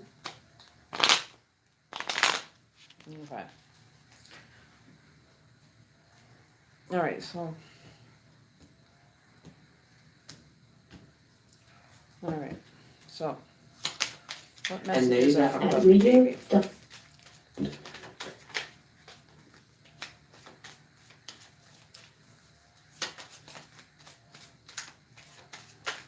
Oh, there we go. 8 of Cups. I'll go pass leads. 8 of Okay. Cups. Not You're even making- a trades. Okay. There's down a little bit. Oh yeah, milk. I forgot. We gotta do that milk thing. Okay, so you got the star card. You're making a wish from the universe, and you're sending out to the universe your request, and it's like you're wishing upon a star, wondering, what's really out there. Is this all there is to life here? It's almost like you're asking the universe to give you more signs in regards to your spiritual path. The 8 of Cups is, kind of reflecting on your own, back onto your own, kind of pathway that you've come across. And you're wondering what else is there that you have to experience in this lifetime. There's a bit of wonderment there. But you're listening. You're listening to what's going on attentively in regards to your journey. Raised up You Christ. know. Time she committed. Which? But you're waiting for answers. You're listening for answers that resonate with you, and that represent you. You live according to The 76. Right? And having the 8 of Cups, you're wondering if this is all you have to do. Is it really this simple? Is it really this easy to experience this? Easily. of God. From the home. Yeah, it's from your connection that you have with your higher self, with God, whatever your belief system is in regards to it. To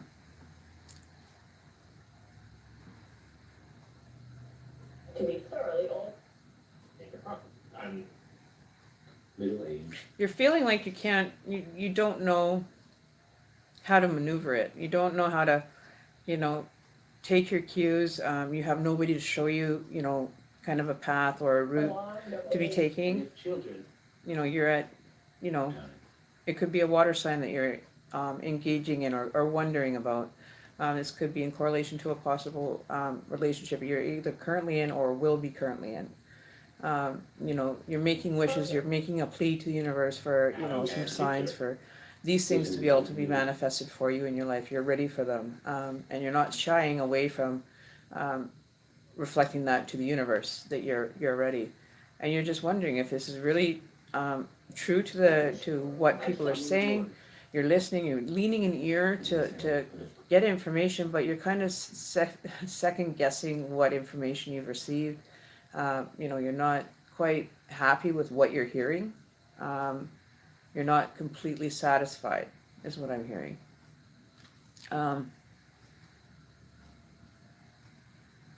You could be dealing with an air sign as well. A water or an air sign could be somebody that may be of assistance to you that you may come across that universe is sending, that you want to lean an ear to. They seem very knowledgeable of what they're doing. They give you insight into everything, and you want to be able to maneuver your newfound spirituality without being condemned. You don't want people to pass judgment on you. In the spirit community, we don't pass judgment on anybody in the first place. Number one, your whole theory is changing, like the way you're looking at people, the way you're looking at people operating in this dimension, and you're just wondering how you're being kind of hard on yourself, like wondering how stupid I could have been to not notice this before, is what I'm hearing. I went through the same thing. I get that all the time from my guides. But you're hearing, is this all there is? And it's like, well, what did you learn? It's like you're having a little telepathic message relay kind of thing going on with you in the universe. The spirit joint. All right, so that's what you're currently maybe wondering about a relationship. But it could be an air or water sign that you may be interacting with knowledgeable information in this physical space that can help you more in the 3-dimensional, 4-dimensional part of things than the actual spirit world, right? So that's what I'm seeing for you, that you're seeking the answers. You have to now wait for the response. It doesn't happen like snap of a finger unless you can manage that energy, and you experience that energy to be able to manipulate it for your own benefit. Is not recommended. When you're doing service for someone else, you can draw that energy. Don't use it for self-preservation or self-good, and that's maybe why it's not responding to you, or you're not hearing it in that kind of energy. Is because you're thinking on a 3D level, like you're thinking like the communication's going to come through like me talking to you right now, seeing or feeling the energy that's there. It's not physical. It can get physical, but it's not meant to be physical for you. Like you have to now do the work into channeling into your vibration and what's vibrating with you on that level, right? There's a whole different realm now of energy that you have to kind of. To me, anyways, it feels like it's a learning lesson. Like for me to have to go through that to understand the vibration and when I'm supposed to be cueing on the vibrations when they come towards me, or I get goosebumps even when I've hit the nail on the head. I'll get goosebumps all over me and be so excited that the message is there and it's resonated. I get goosebumps, because it's been channeled, right? And it does. You just have to stand back and put it in place, and you actually have to vocalize it. Say, hey, listen, I'm not putting up with any bullshit from you. I don't want you entering my realm if you're going to cause problems, because I'm not causing you problems. Don't harm me and I won't harm you, right? I won't ask you to leave. If you want to coincide and be happy and just be in a serene entertainment in a dimension with me, but not physically, then you need to check yourself at my door. Make them check themselves before they come into your spiritual being realm, because they will get really, fuddy-duddy, right, and cause problems. So that way, then you are in control of the energy. You're not allowing the energy to manifest into something you don't want. Okay, you remain in control of the energy while it's in your home. Wherever it goes after, you can say, like I do with mine, I always, when I start doing my channeling, I always say the ones that are going to cause problems, don't even waste your time coming in, because you're not going to get any reaction from me. The other thing is, when you're in my home, what you do outside my 4 walls, when you go out past the 4 walls of my house, then you're on your own. I'm not helping. I'm not going to channel you. If you screw up or do something wrong, then that's just another lesson that you get to kind of have to work through while you're still in the 3D or non-3D spirit. You're in the spiritual space of the 3D is the best way to put it. And I have never had a problem. I did, and that's not that's when I first started. I went through porridge. I'm not making porridge right now. I don't want porridge. My partner eats a lot of porridge, right? But what I'm seeing is that, you're moving in a pathway that you're ready for a relationship. The thing is, are you ready for the spiritual connected relationship that you've been seeking?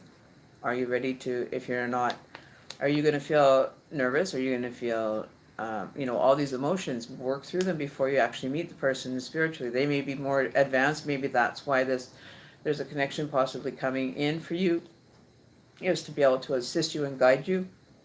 And that could be, you know, a water or air sign that, you know, it was with Julia I asked about last time. Oh, okay. All right. So, you know, that wonderment is still there. You're still there with that wonderment, but you're not acting on it, right? You know, you're willing to work with the universe instead of, you know, kind of making the universe work with you at first. A lot of people think they can do that. They can start making demands on the universe and things are just going to drop in their lap. No, it doesn't work that way. When you're humble and you're kind and you're, you know, respectfully asking with, you know, dignity and you know, what's the word I'm looking for, that dignity, but not dignity, yeah, hang on. You're seeking the knowledge to be understood, right? And that's where you get to learn a whole new different pathway, something that you've never ever experienced before. You know, but it's a good energy if you allow it to be.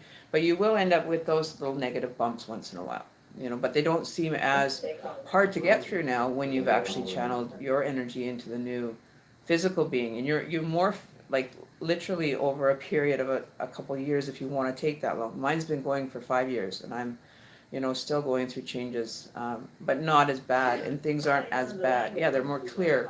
I'm able to attach myself to them more clearly and work within, right? But yeah, sometimes you have to be patient with the universe. Make sure that you're, the wonderment, even when you're doing like an inquiry, I would say, with the universe saying, how long is this going to be? Is it going to be happening sometime soon? You know, wait for the universe to respond. It doesn't always come when you need it, but when you need it, it's there, kind of thing. You know what I mean? It's like a parent, you know, you fall down, you didn't have anybody helping you ride your bike. You're riding your bike, you fall off your bike. It takes a while for, you know, your parents to catch up to you, to pick you up off the ground and put you back on that bike that you're determined to ride, okay? It's kind of like that. You're determined to ride this ship, no matter how hard it gets, no matter how much, you know, stormy weather you have to go through, but you're willing to work with the universe and, you know, take the advice of the universe and apply it in your life, I think is what the message is. And make it such a more spiritual connection that you'll be able to vibrate at that level for that person to come into your life, okay?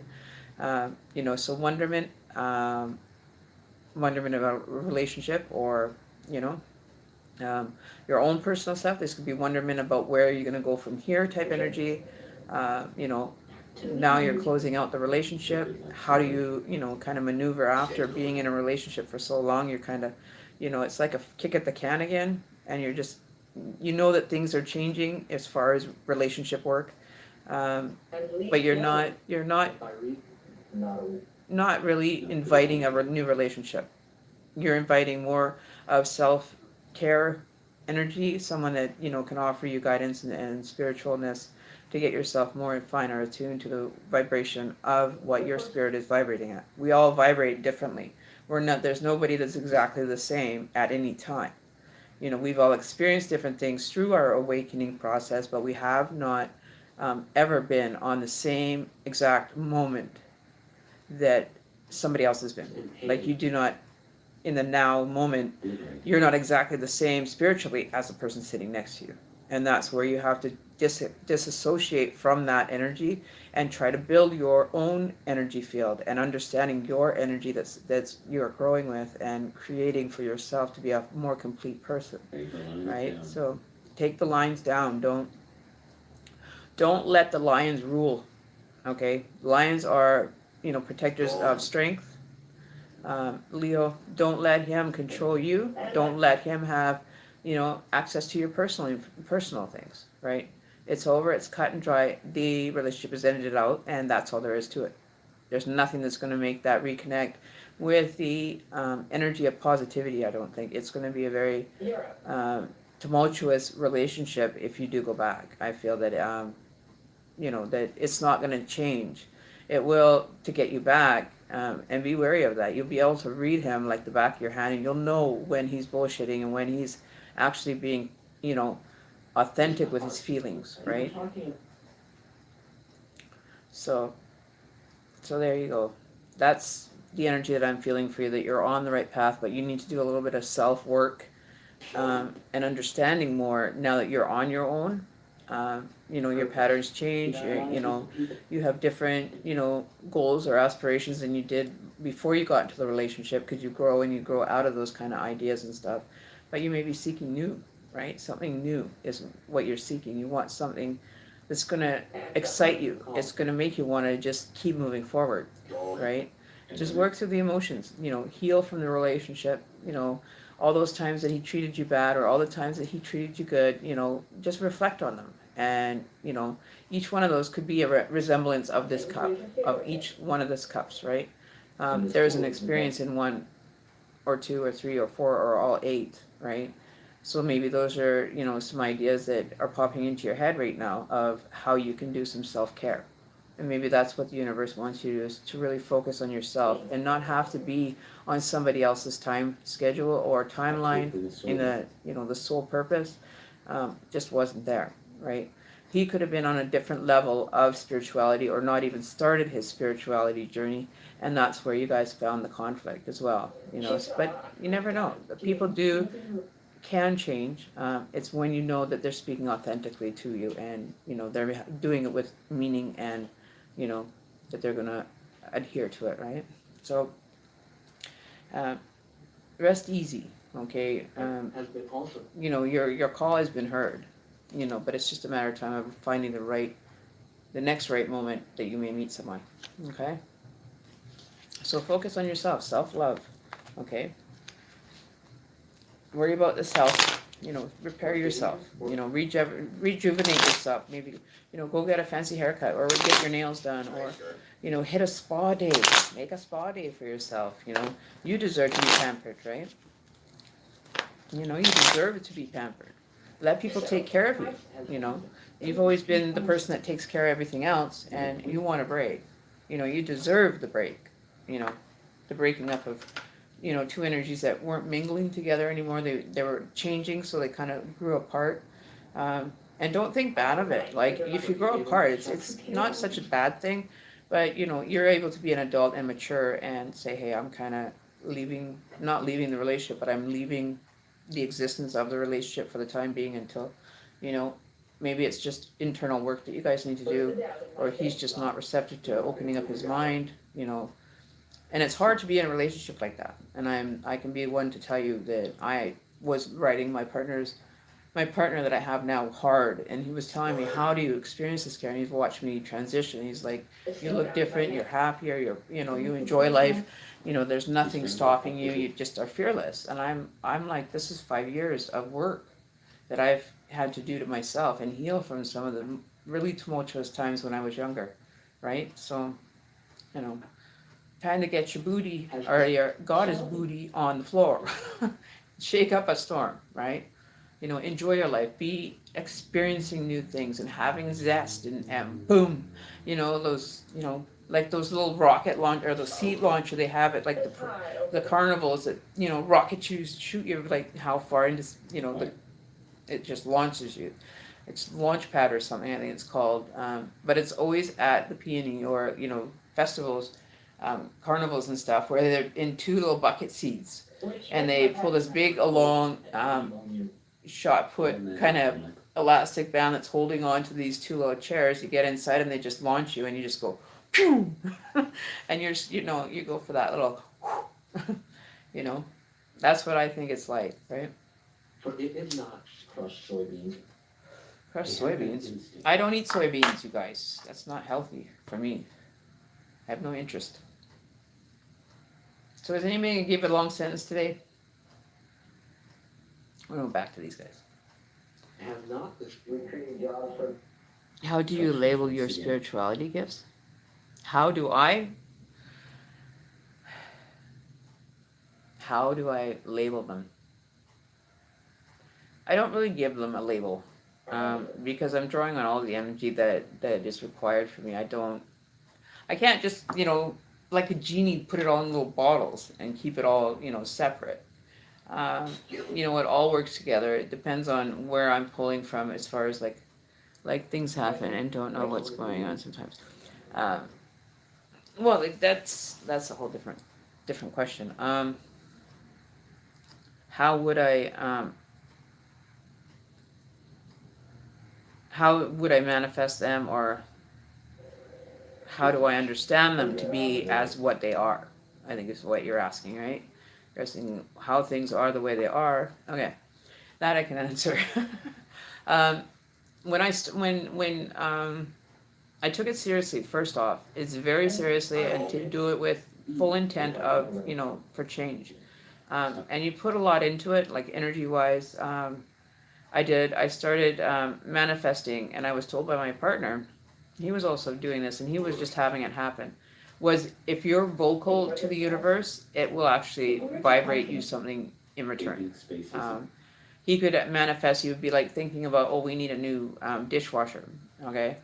Like everything in this house, believe it or not, this house has been furnished It seems to me that in every single way. The only thing that it was paid for when we moved in here was his stereo.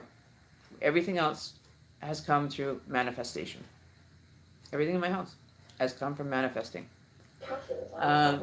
There isn't one piece in this house, other than maybe the mop, broom, and the stereo, that we've ever paid for. Everything in my house is from, people putting it out to the curb for somebody else to use. And there isn't anything, well, other than pictures, that picture there is paid for. But I would say 90% of my house was not paid for.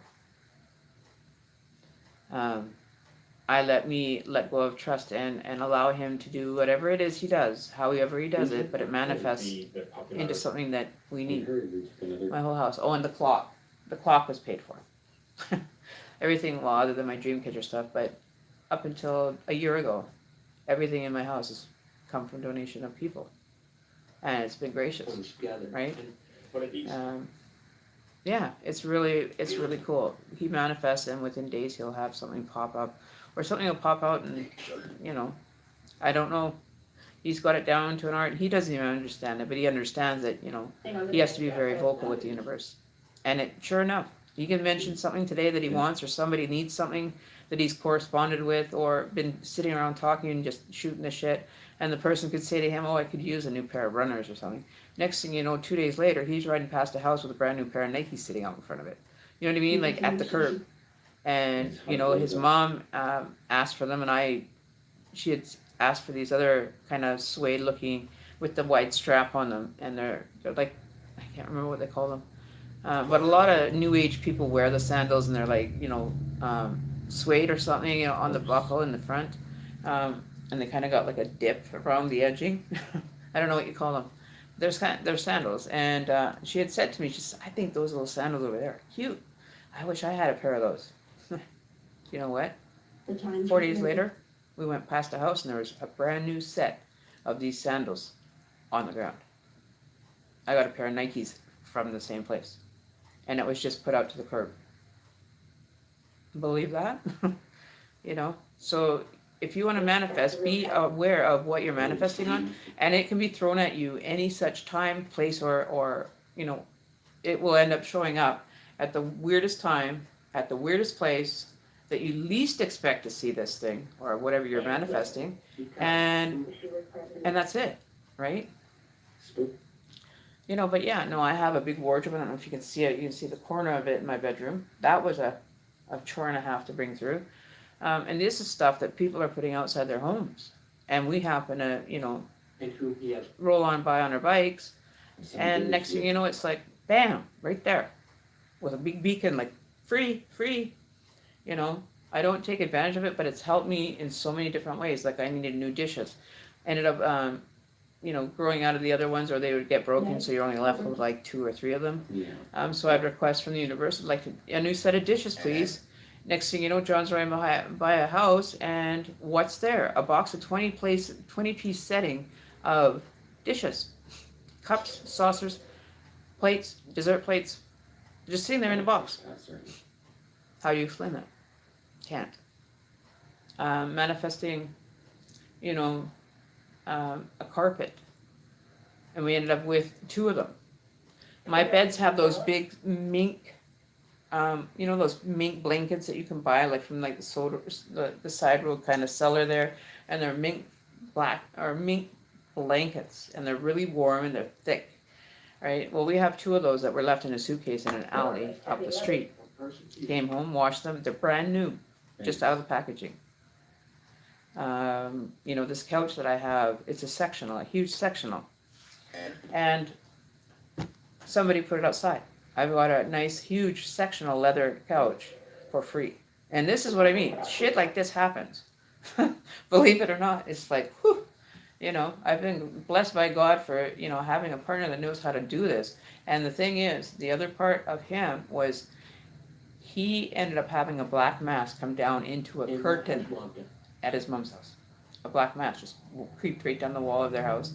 And you could only see, it was daylight, and it was, you know, the sun was shining, everything, and their whole basement went black.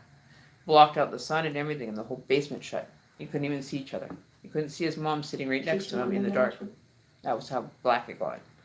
So he's been, you know, understanding more of his experiences as also a personal healer for someone. He's been given the same gifts. I don't know how or why, but that's what he's starting to learn on. We're kind of like, and I think Daisy, you said it, that we were like the couple from The Conjuring. You know, it's very similar to that. Very similar as far as me transiting spirit and him being kind of on the sidelines to make sure that I'm okay. Right? Right? So, and that's kind of like what it is, right?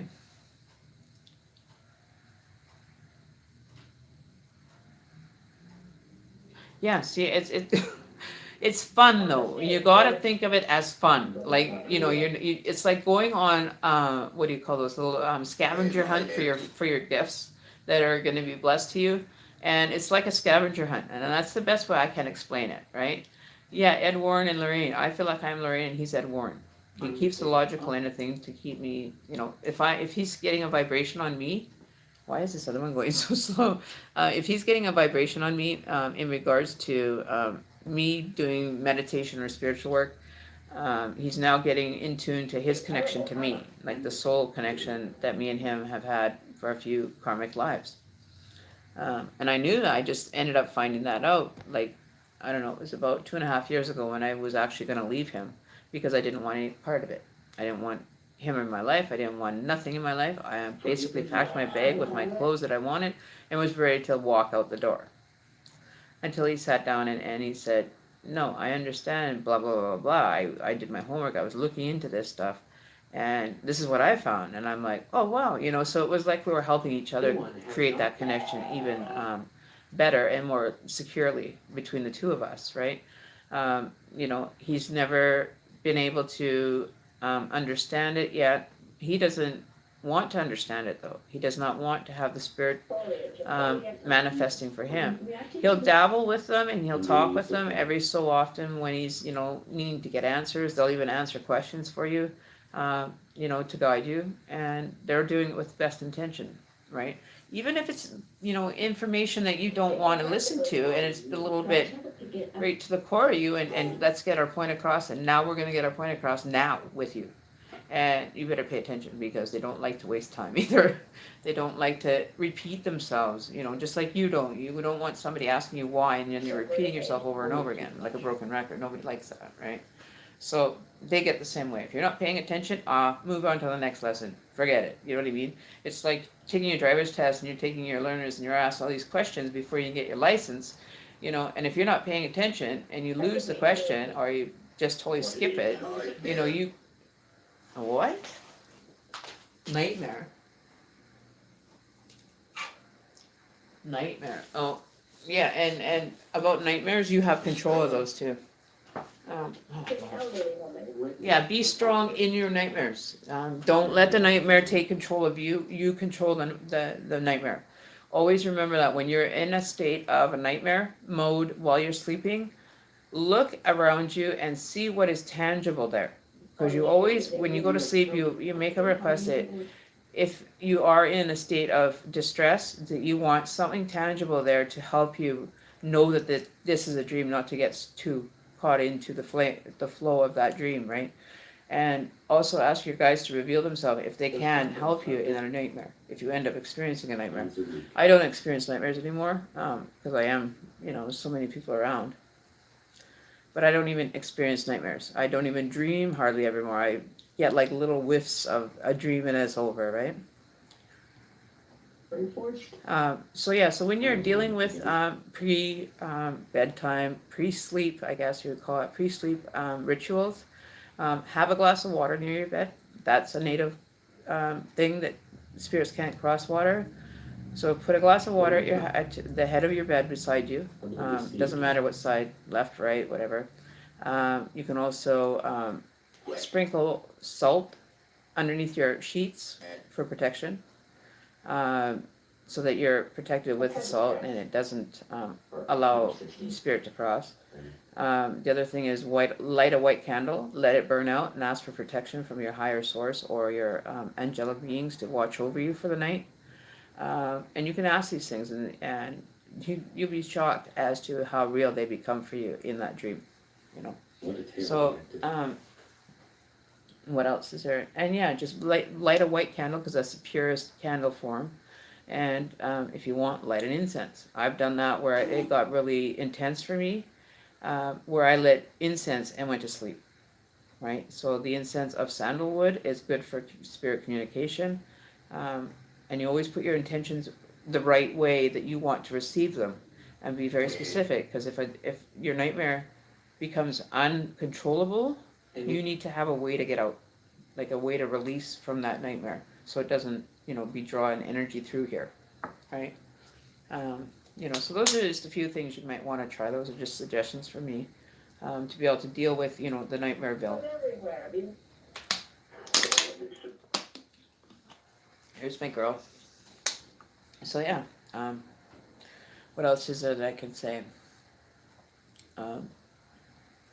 If you're doing magic for, wanting to create a relationship, hang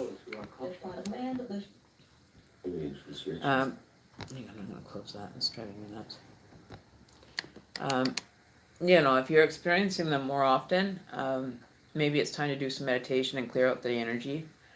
Get rid of the residual energy from from your subconscious, from your conscience, and meditate on that. You can do a meditation just before bed. I used to do that just before bed. I would do like a 20-minute, half an hour meditation just before I would turn on my sleep meditation for the next 8 hours, and have headphones in.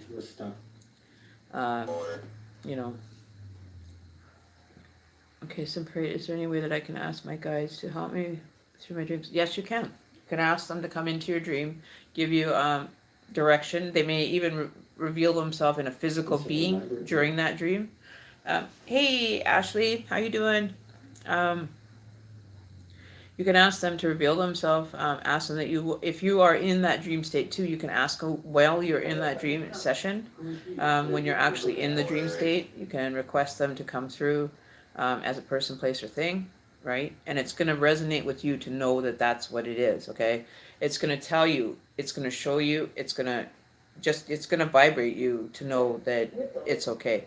If you're questioning it still, look for the soul of that being. Because if it's a person that is right there, or it's somebody that has crossed over, it could very well be somebody coming forward for you. But be wary of the ones that have like literally black pupils. Stay away from those ones. Be very into the details of things around you, to know that if it's a threat, there's a threat coming through, and you'll know that there's a threat coming. You'll feel unsafe. You'll be scared of a minute. Don't be scared. Just say, I am in control of the dream. I am the one that is guiding this experience, and so be. So mote be, right? Yeah, dreams can be fascinating. Definitely. They give you some insight into, stuff that you never would have thought of prior to that, right? So it's always unlocking something for you from your subconscious is what's happening, right? To actually grow and have the full spiritual manifestation, spirit, physically and spiritually, to be all in one, right? That's what you're doing. You're clearing out to let that energy in that's going to be complete, right? Yeah, I don't like the black-eyed people. You will, it'll be a very, very interesting dream that you will never forget. You'll never be able to unsee that dream, ever. Whenever you're dealing with black-eyed people, they're very realistic dreams to the point where you'll feel like it was just happened and you just kind of, what the fuck, right? It's freaky. Those ones, make sure you ask for your guides immediately to protect you from them. I don't know anything about them. I had never really studied them. They're kind of like shadow people that, right? But be very cautious, because they know that you're working in that direction. They can pick up on that vibration real quick. It's almost like in that movie Matrix where the robot or whatever that special agent dude would always find his vibration. That's what it's like as far as, drawing on spiritual connection and it all just coming, whoo, and it's there and you have to weed through it to figure your way out of there. And sometimes you don't have a panic button that you can push, so you just create one, pop it, and, be gone, right? But you always go into your sleep mode in control. You say, I'm in control of whatever I see or dream about. I'm the one in control and no one else, right? Yeah, no, I've been attacked too. I haven't had an attack now in over 3 years. Never again. No. I don't think I'll have a problem with that. And that's good, when you're doing it for the intention of including others into your spiritual work, you get reserves. Kind of like almost like your VIP almost to some of the situations if you're asking with great intention, with good intention. So I've already been going yabbering to you guys for like 2 hours and 18 minutes. So I'm just going to let you guys kind of chill. We'll hang out with the spirit box to see if we can get some questions answered and see what's in store. I think that would be really cool. New K-N-E-W. Okay, so I'm going to move this up on the table over here so we can see the words and I can let you guys hear them being said. That's my other laptop. It's a little bit bigger. So we have the spirit box going. We're taking the messages. All right. Where are you guys? Don't go hiding on me now. For as many as days for the love. I like my little spectacles. All right, Obulus, where is everybody? How many spirits do we have?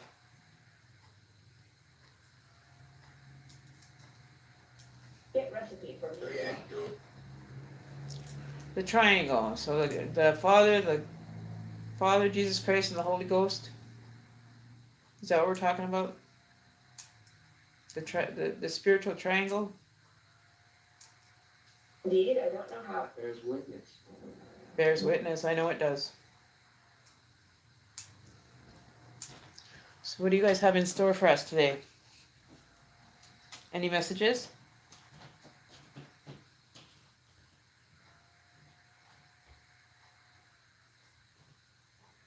Left the train.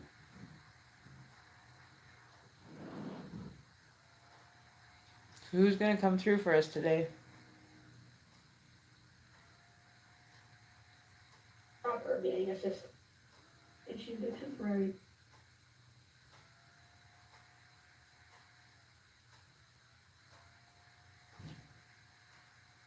So where are my energies?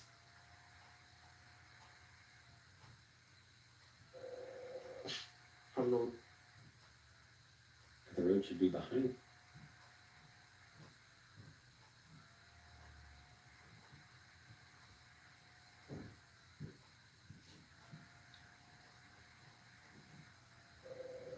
as sheep for Shortly a resident. Cloister? What does cloister mean? Chief. Yes, I'm chief. Cloister the chief. Chief is not here. Go ahead, follow. John's not here.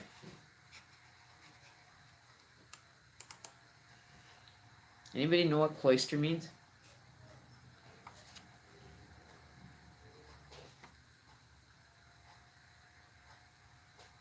New construction. Okay, I'm gonna look it up and see what cloister means because I don't know what it is.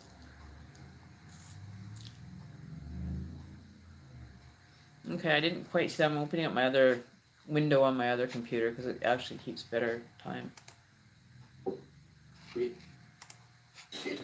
Yep, sit down, enjoy the show.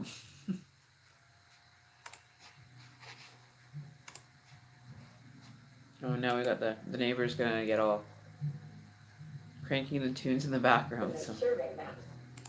And I better not get a copyright block for that because I keep getting them even though he's playing the music. It's not in my control. I got one. My video got blocked yesterday from worldwide.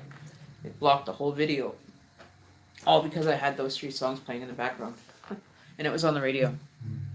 Ancient? I'll be back. I'll meditate. Okay, sounds good, Clarence. Ask you guys to show you something and try Jason Stevenson's channel for the actual meditation, kind of things. They have a lot of different ones and it's really good. He's got a big selection and I really recommend his ones for meditation. I won't use anybody else's but his.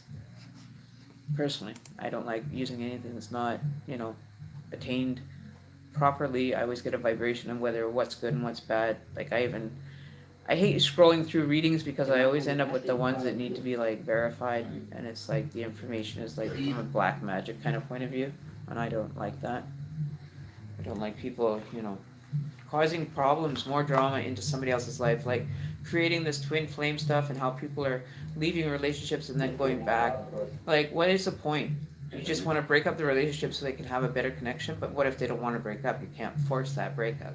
Or you're getting into the black magic and you're driving a wedge into that relationship so it'll benefit you. And it will fail. Those ones will fail. It won't be honorable. That's why a lot of these single now twin flamers are single and they're like, oh, well, he's not going to be with me because he's still with someone else. Well, leave him be. If he's happy, why do you want to ruin it for him? Just because you're not getting lucky? You're too caught up in this twin flame that you have to do it? Well, enjoy it because I've had twin flames coming through on my partner and he's like, I don't want anybody else. I don't want it. Shut it down. So I had to cast a binding spell against them. Basically to stay the hell away from Send it. it from Attila. Yeah, I said it from Attila the Hun. Should- See? should have been. I'll send it from Attila the Hun. He'll kick his ass. That's what I do know. Okay, what was that? Hang on. They were the center of Or What neighbors? are your thoughts on July 8th people on YouTube? The ones that I do watch, it's very, now that I'm in a 4-dimensional state, I see through the energy and I see how far artificial that most of them can be. And meaning artificial, that they generate their feeds from watching other feeds so that they have the information. Just because you talk about the information does not mean you know the information. You know what I mean? Like, it's very, a lot of them are ego driven. They want the money, the fame, the fortune, all the likes, all the comments, whatever it is. They just want to be players on YouTube, and and I can see right through a lot of them. Like there's one, and I'm gonna say his name because I listen to his channel, and every freaking time it's like he's gone and pinned messages from another reader, and it's very fake. His answers are very, very selective and few, very how do you say that? The energy Of light. okay, how would you say it? He manipulates for, popularity, and they're so, the answers that he gives are so untuned energy for him that he has walked himself into a fine mess if he gets called out on his shit.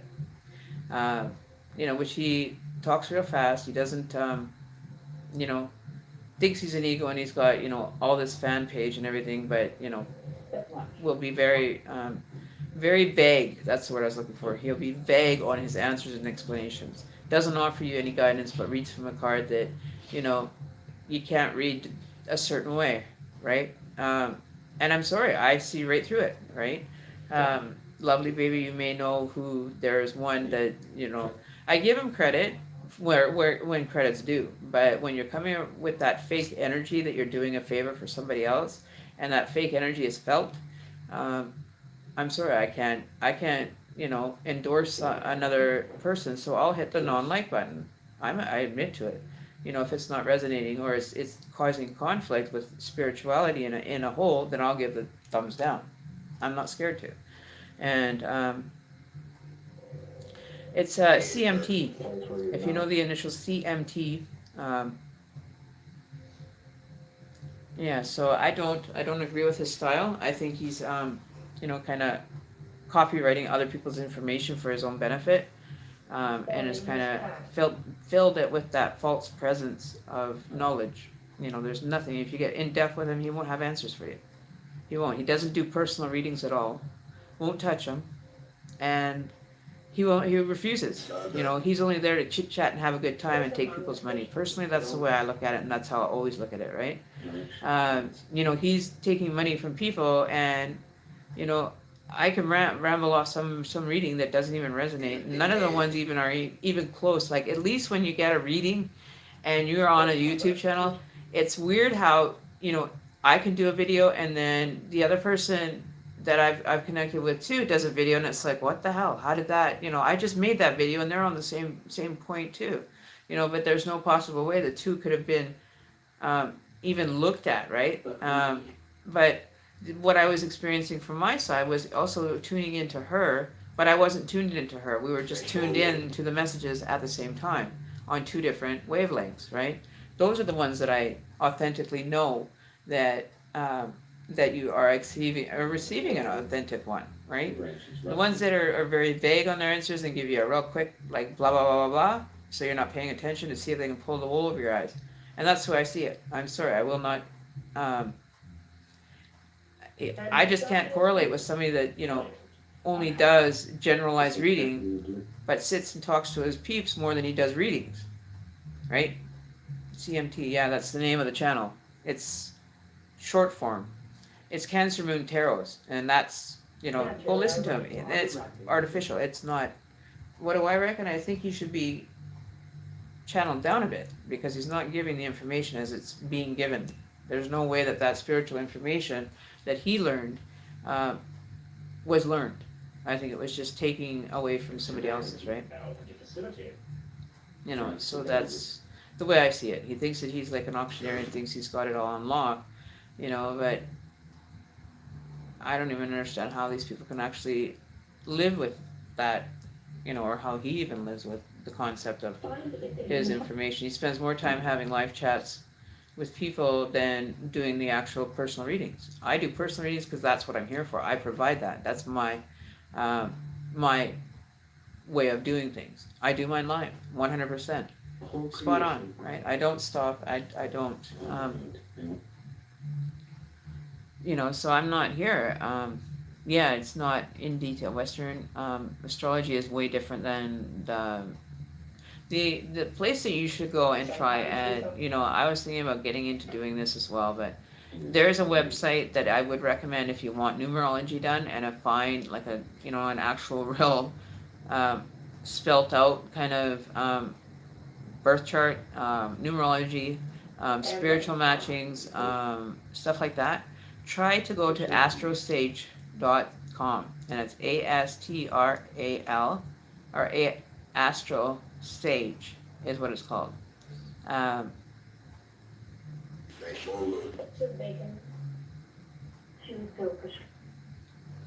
You know, so go and try Astro Sage. They will give you a birth chart. It's Vedic, but it's a real quick app. Like, you know, people charging money for their readings, charging for numerology, when there's a site out there that actually does it for free for everybody, is Astro Sage. You can learn about anything you want on that. It's got so many options, so many things that it can teach you just based on your birth date. You know, they gives you all your birth charts, your transition charts, everything is right there under that one, right?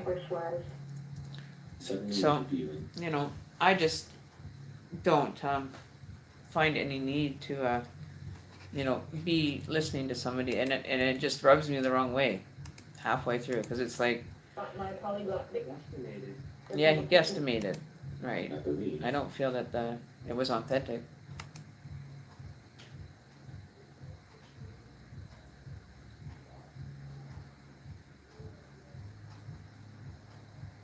The outside edge.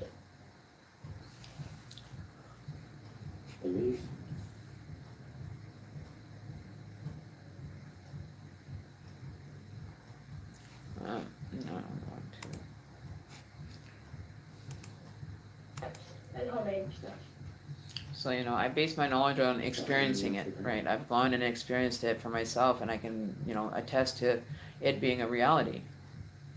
But, you know, some of these people, they don't. Or some of these readers, there's a few out there. There's a couple black women that do readings that are very stuck up on themselves. They're doing it with an ego situation. Just like you said, an ego death has not happened for them. An ego death has not happened. I've had my ego death, and it knocked me off my feet. Literally got me on my hands and knees, like literally in a prayer mode, and I started praying because I wasn't ready for it. I didn't know what to expect. I was like feared, and you know, did a little bit of prayer before I did it, and I had a really good sleep that night. Right? You know, it's bizarre. You know, I don't like talking about people behind their back, but I even told him in his channel, but he ended up blocking me. So somebody had called, Tyler's Tarot? In all these. No, I'm saying, you know, if that's how you want to build your foundation on a weak supported system, then you're going to fail.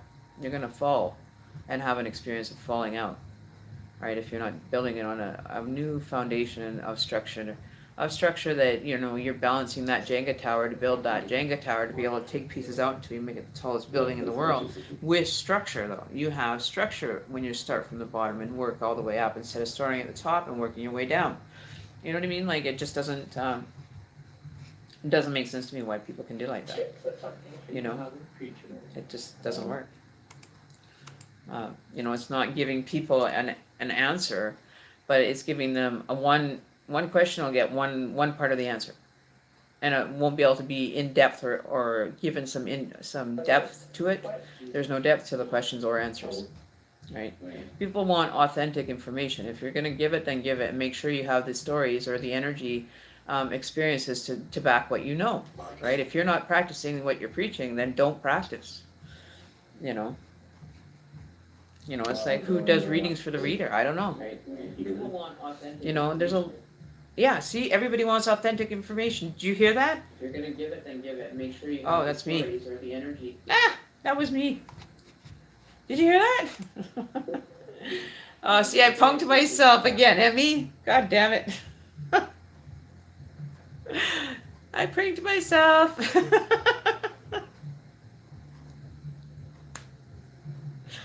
Oh, my Lord. You know, I know there's a lot of good readers out there, you know, that are genuine and artful. Yeah, Soulful Revolution, she's another good one. I like her. She's really cool. And it's not bullshit. You can tell who's authentic and who's just there, right? When you get the extended, you know, look at things, then, you know, you're willing to walk into somebody's personal space and be able to read for them.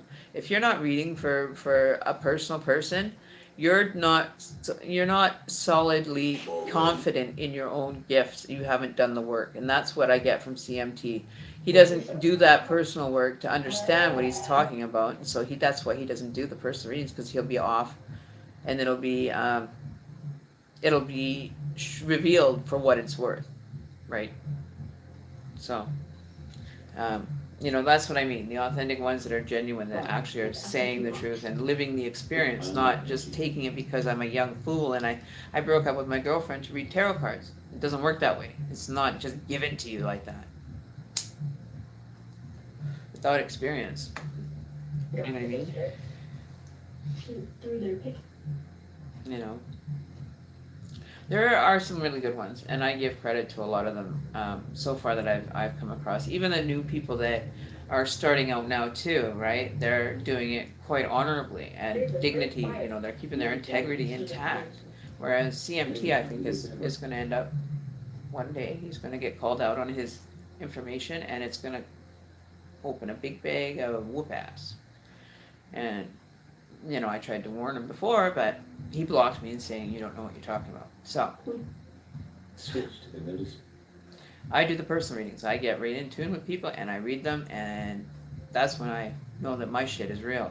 My shit doesn't, you know, have to take a second step back. I would rather do the reading for a person individually than a general overall. I don't like doing them, but I do them because, you know, I have subscribers that are all kind of working on almost the same kind of timelines, but, you know, we're a little bit, you know, jagged, you know, in our situations, right?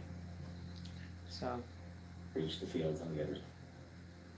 I was watching Nick Love in one of her videos. She said she feels like love interest will induce by.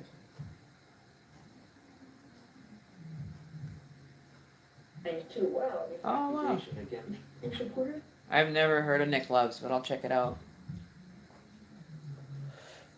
I'll check it out. I know there's a one that's really cool. He's kind of a cool shit. I kind of like his energy.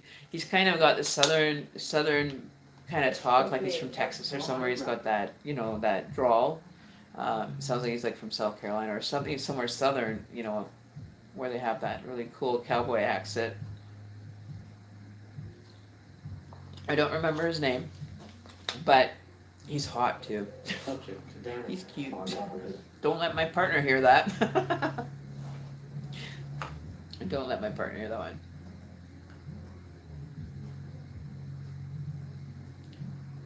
Yeah, that's true. You know, and I take pride in my channel. You know, I don't come in with an ego mind. I try not to, for the best part of it. You know, I don't. You know, powers. Yeah, I'm not too. You know, too revealing. You know, give you what you need to hear, and then. May now be available without. Yeah, there's one, Evolved Butterfly Intuition by Felice.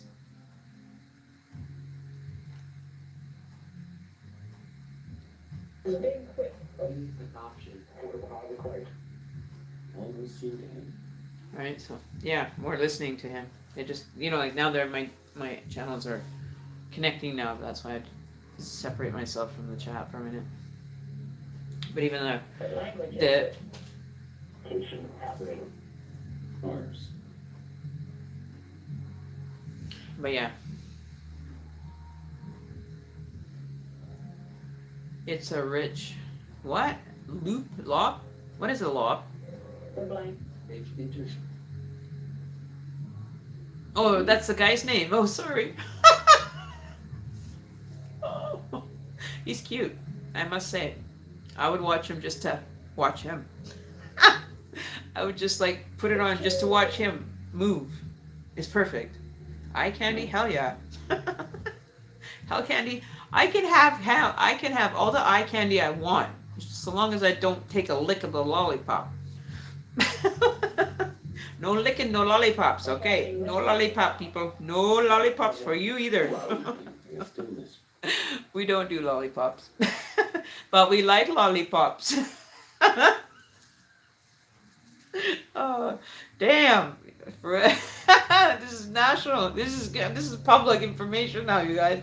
We made it a public information station here about this rich loop. Yeah, so now it's out there. We put the energy out there. Woohoo! Oh, we put the energy out there. Oh. It was cooler here. Yeah, it was cooler. It just got really hot. Ah, I gotta breathe.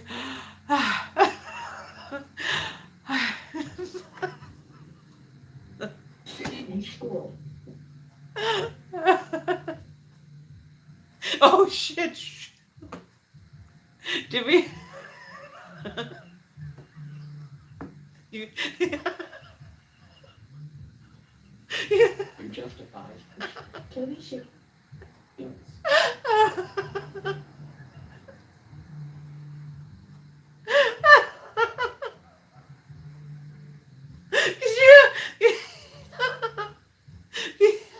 Could you imagine now that we put that out there that he actually comes down?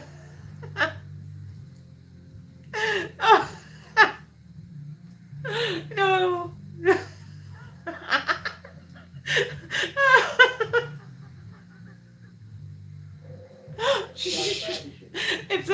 If my partner was to see that, he'd be like, "What? It must be."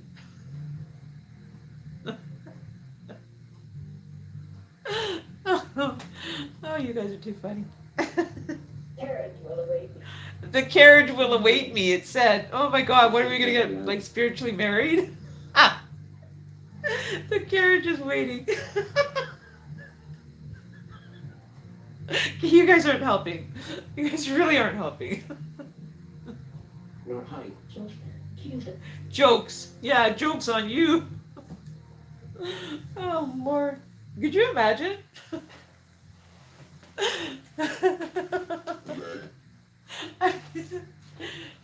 Oh, I'm stuffed up now, damn it.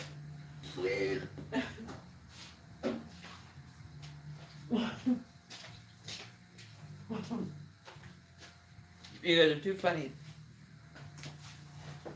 You're too funny. That reading. Apparently, Cinderella. Hopefully.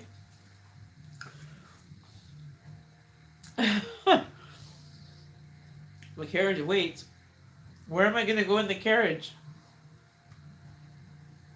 Relation of the summer. Or himself.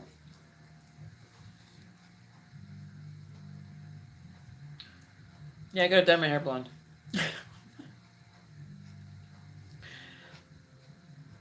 Oh, would you be sempre? Ah, that would be cute. You could throw the love petals. You could throw the little petals of roses or whatever we have on hand on the ground before I walk down there. And then the other ones are going to be carrying the big train. Oh, it's going to get spicy. It's going to get hot up in here. Change the letter. It's going to be hot.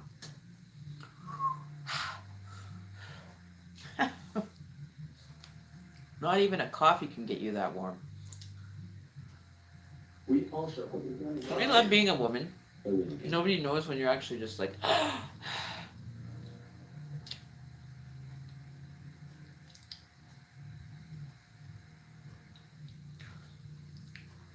Well, if you'd like to be, we'll just have like a small wedding that you just have a commissioner there. You can be the commissioner, Daisy, and you can do the reading of the vows and everything. I think I'm ready to go get married. I'm gonna hurry up. I ain't waiting all day now.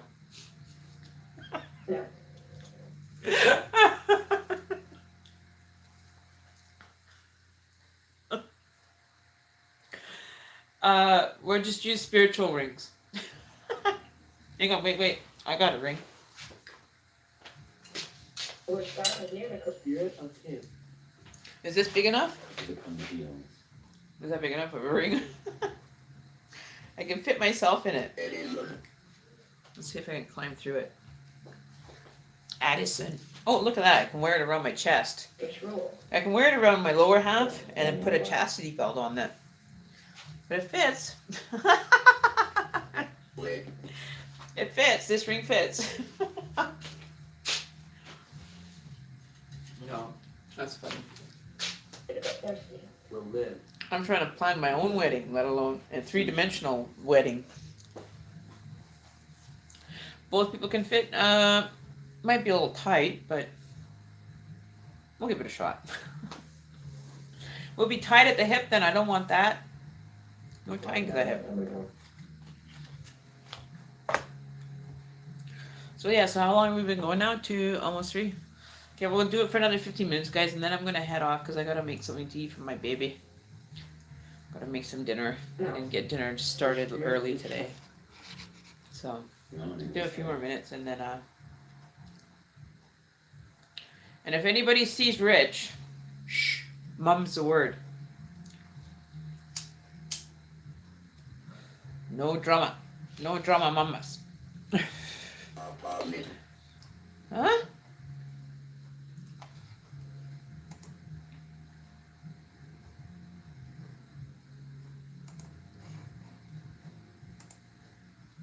Opposite. On. The land of the cup. We're opposite of each other.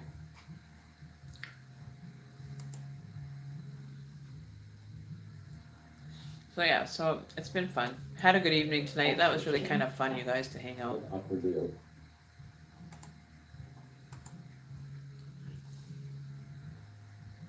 And he said,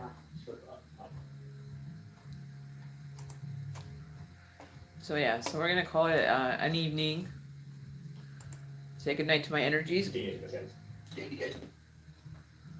My energies are saying goodbye to you guys. Bye! Oh, look at that. 911. Oh, it's an emergency.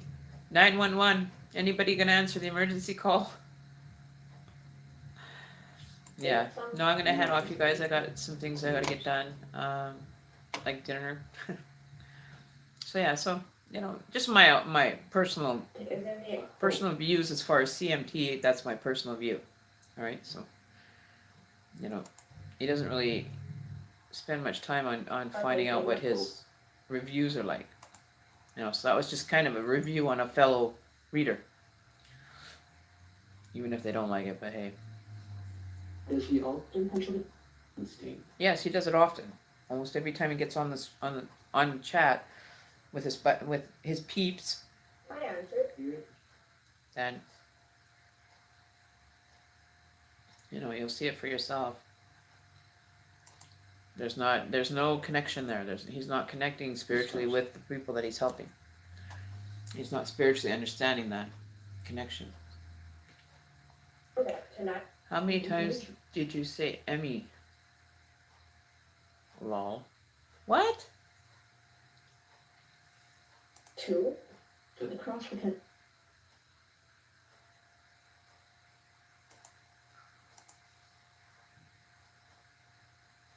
To be. It's kind of like, Yeah, there's something like 2 for sure.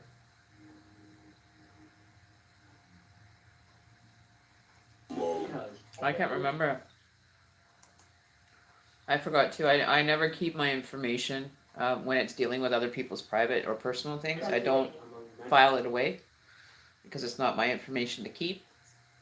So if you have to go back through a video to look and re-see it or whatever, that's why I don't get connected when I'm not fully connected with your spirit, because I don't want to influence it in any such way, and I don't want it to have to be part of my memory system. So I don't even, it's kind of like it's going to like a slave disk that can be automatically deleted, and that's the way that I work, right? I have to rewatch, yeah. in the popular. I missed the pendulum. I didn't realize. No, we did one pendulum. We checked to see if the cards were actually the cards that we wanted for the reading. So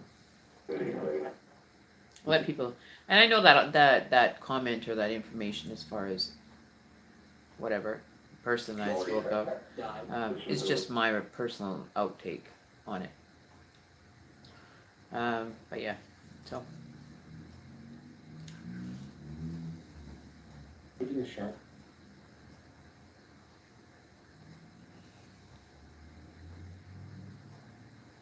Danger or and the thing is to delete your videos because you want to keep just the tarot on there. I leave it all there. It's there to be seen. It's been it's done. And I'm cool with that.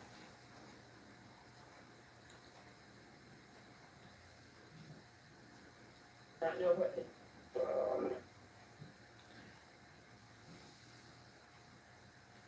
Ask your spirit guides when you go to do meditation. They'll either reveal what he looks like, or that you'll have The truth.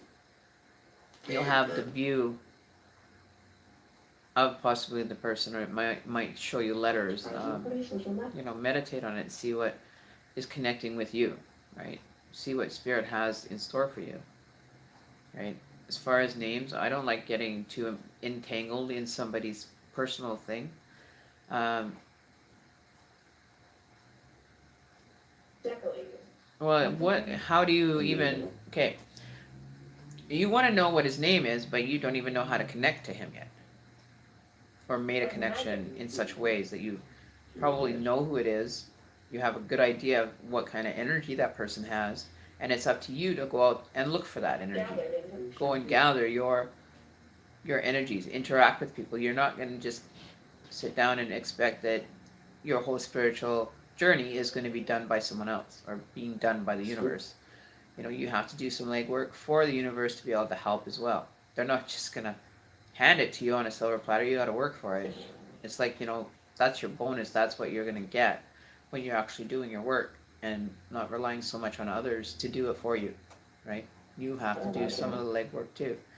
This isn't a princess story going on. It's called life, and we still have to connect, right? but you can't connect if you're not putting energy out there or going and seeking that energy, right? You have to do some of the grunt work too. So that, Right, so that's just my point of view, but you know. Around my neck. Object.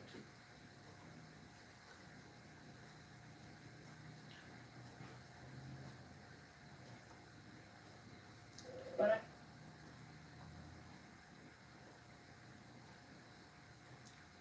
I like white magic, something simple I can do.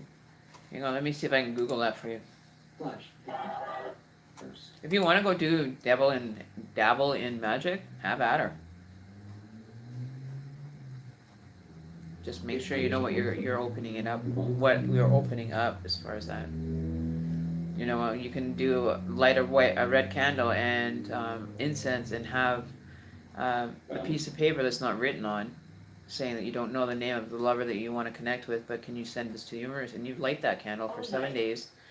A red candle, let it burn out, and within 7 days there should be a, you know, kind of a stronger connection that you're allowing the universe to make that thread connection. Which do I?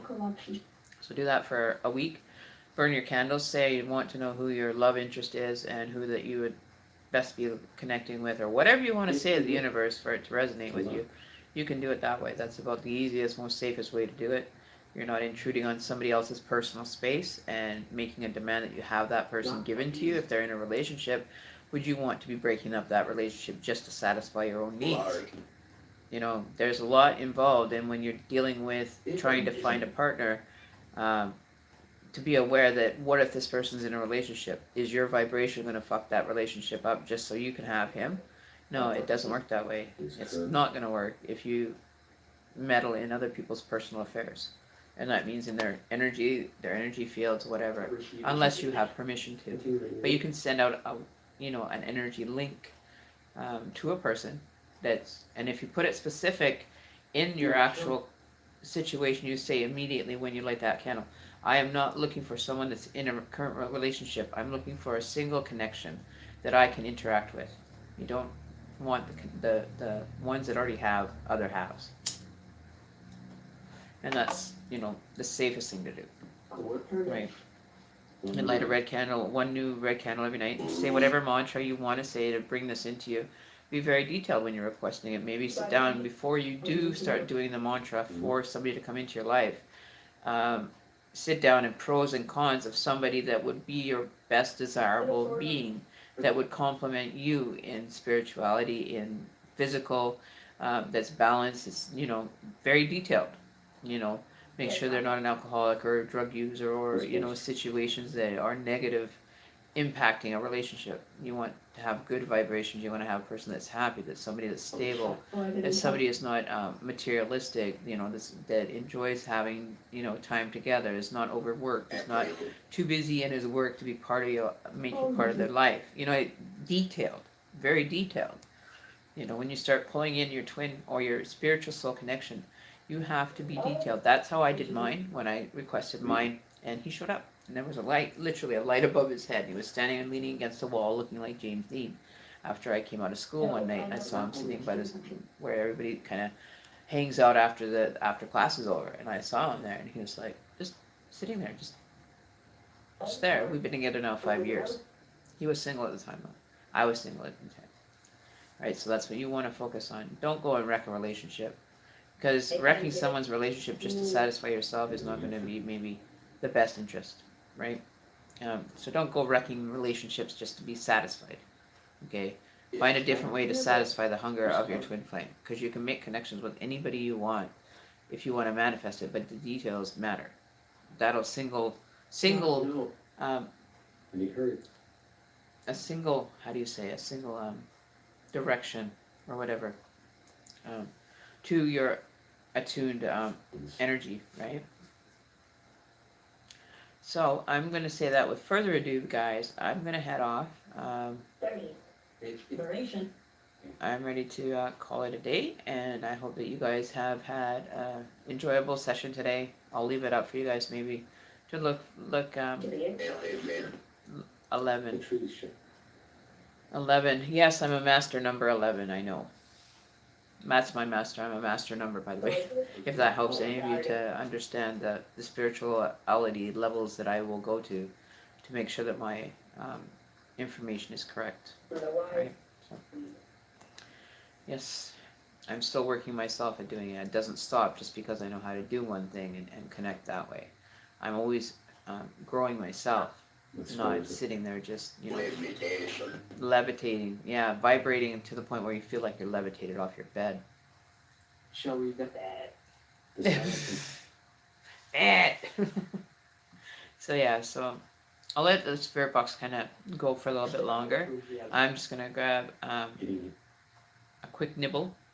I'm gonna grab a piece of coffee cake, and we will just let that go out, and you guys can listen to the spirits talking.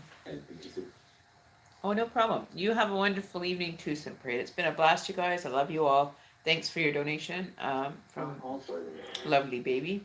Appreciate it. And we'll talk again either early in the morning. We'll see what happens. It depends on what I want to do tonight. I might want to do some spirit box work closer to like the witching hour, which starts at like 12 o'clock here because it's 3 o'clock somewhere. Don't explain. Okay? We'll maybe have conversation. You can hear us how we talk.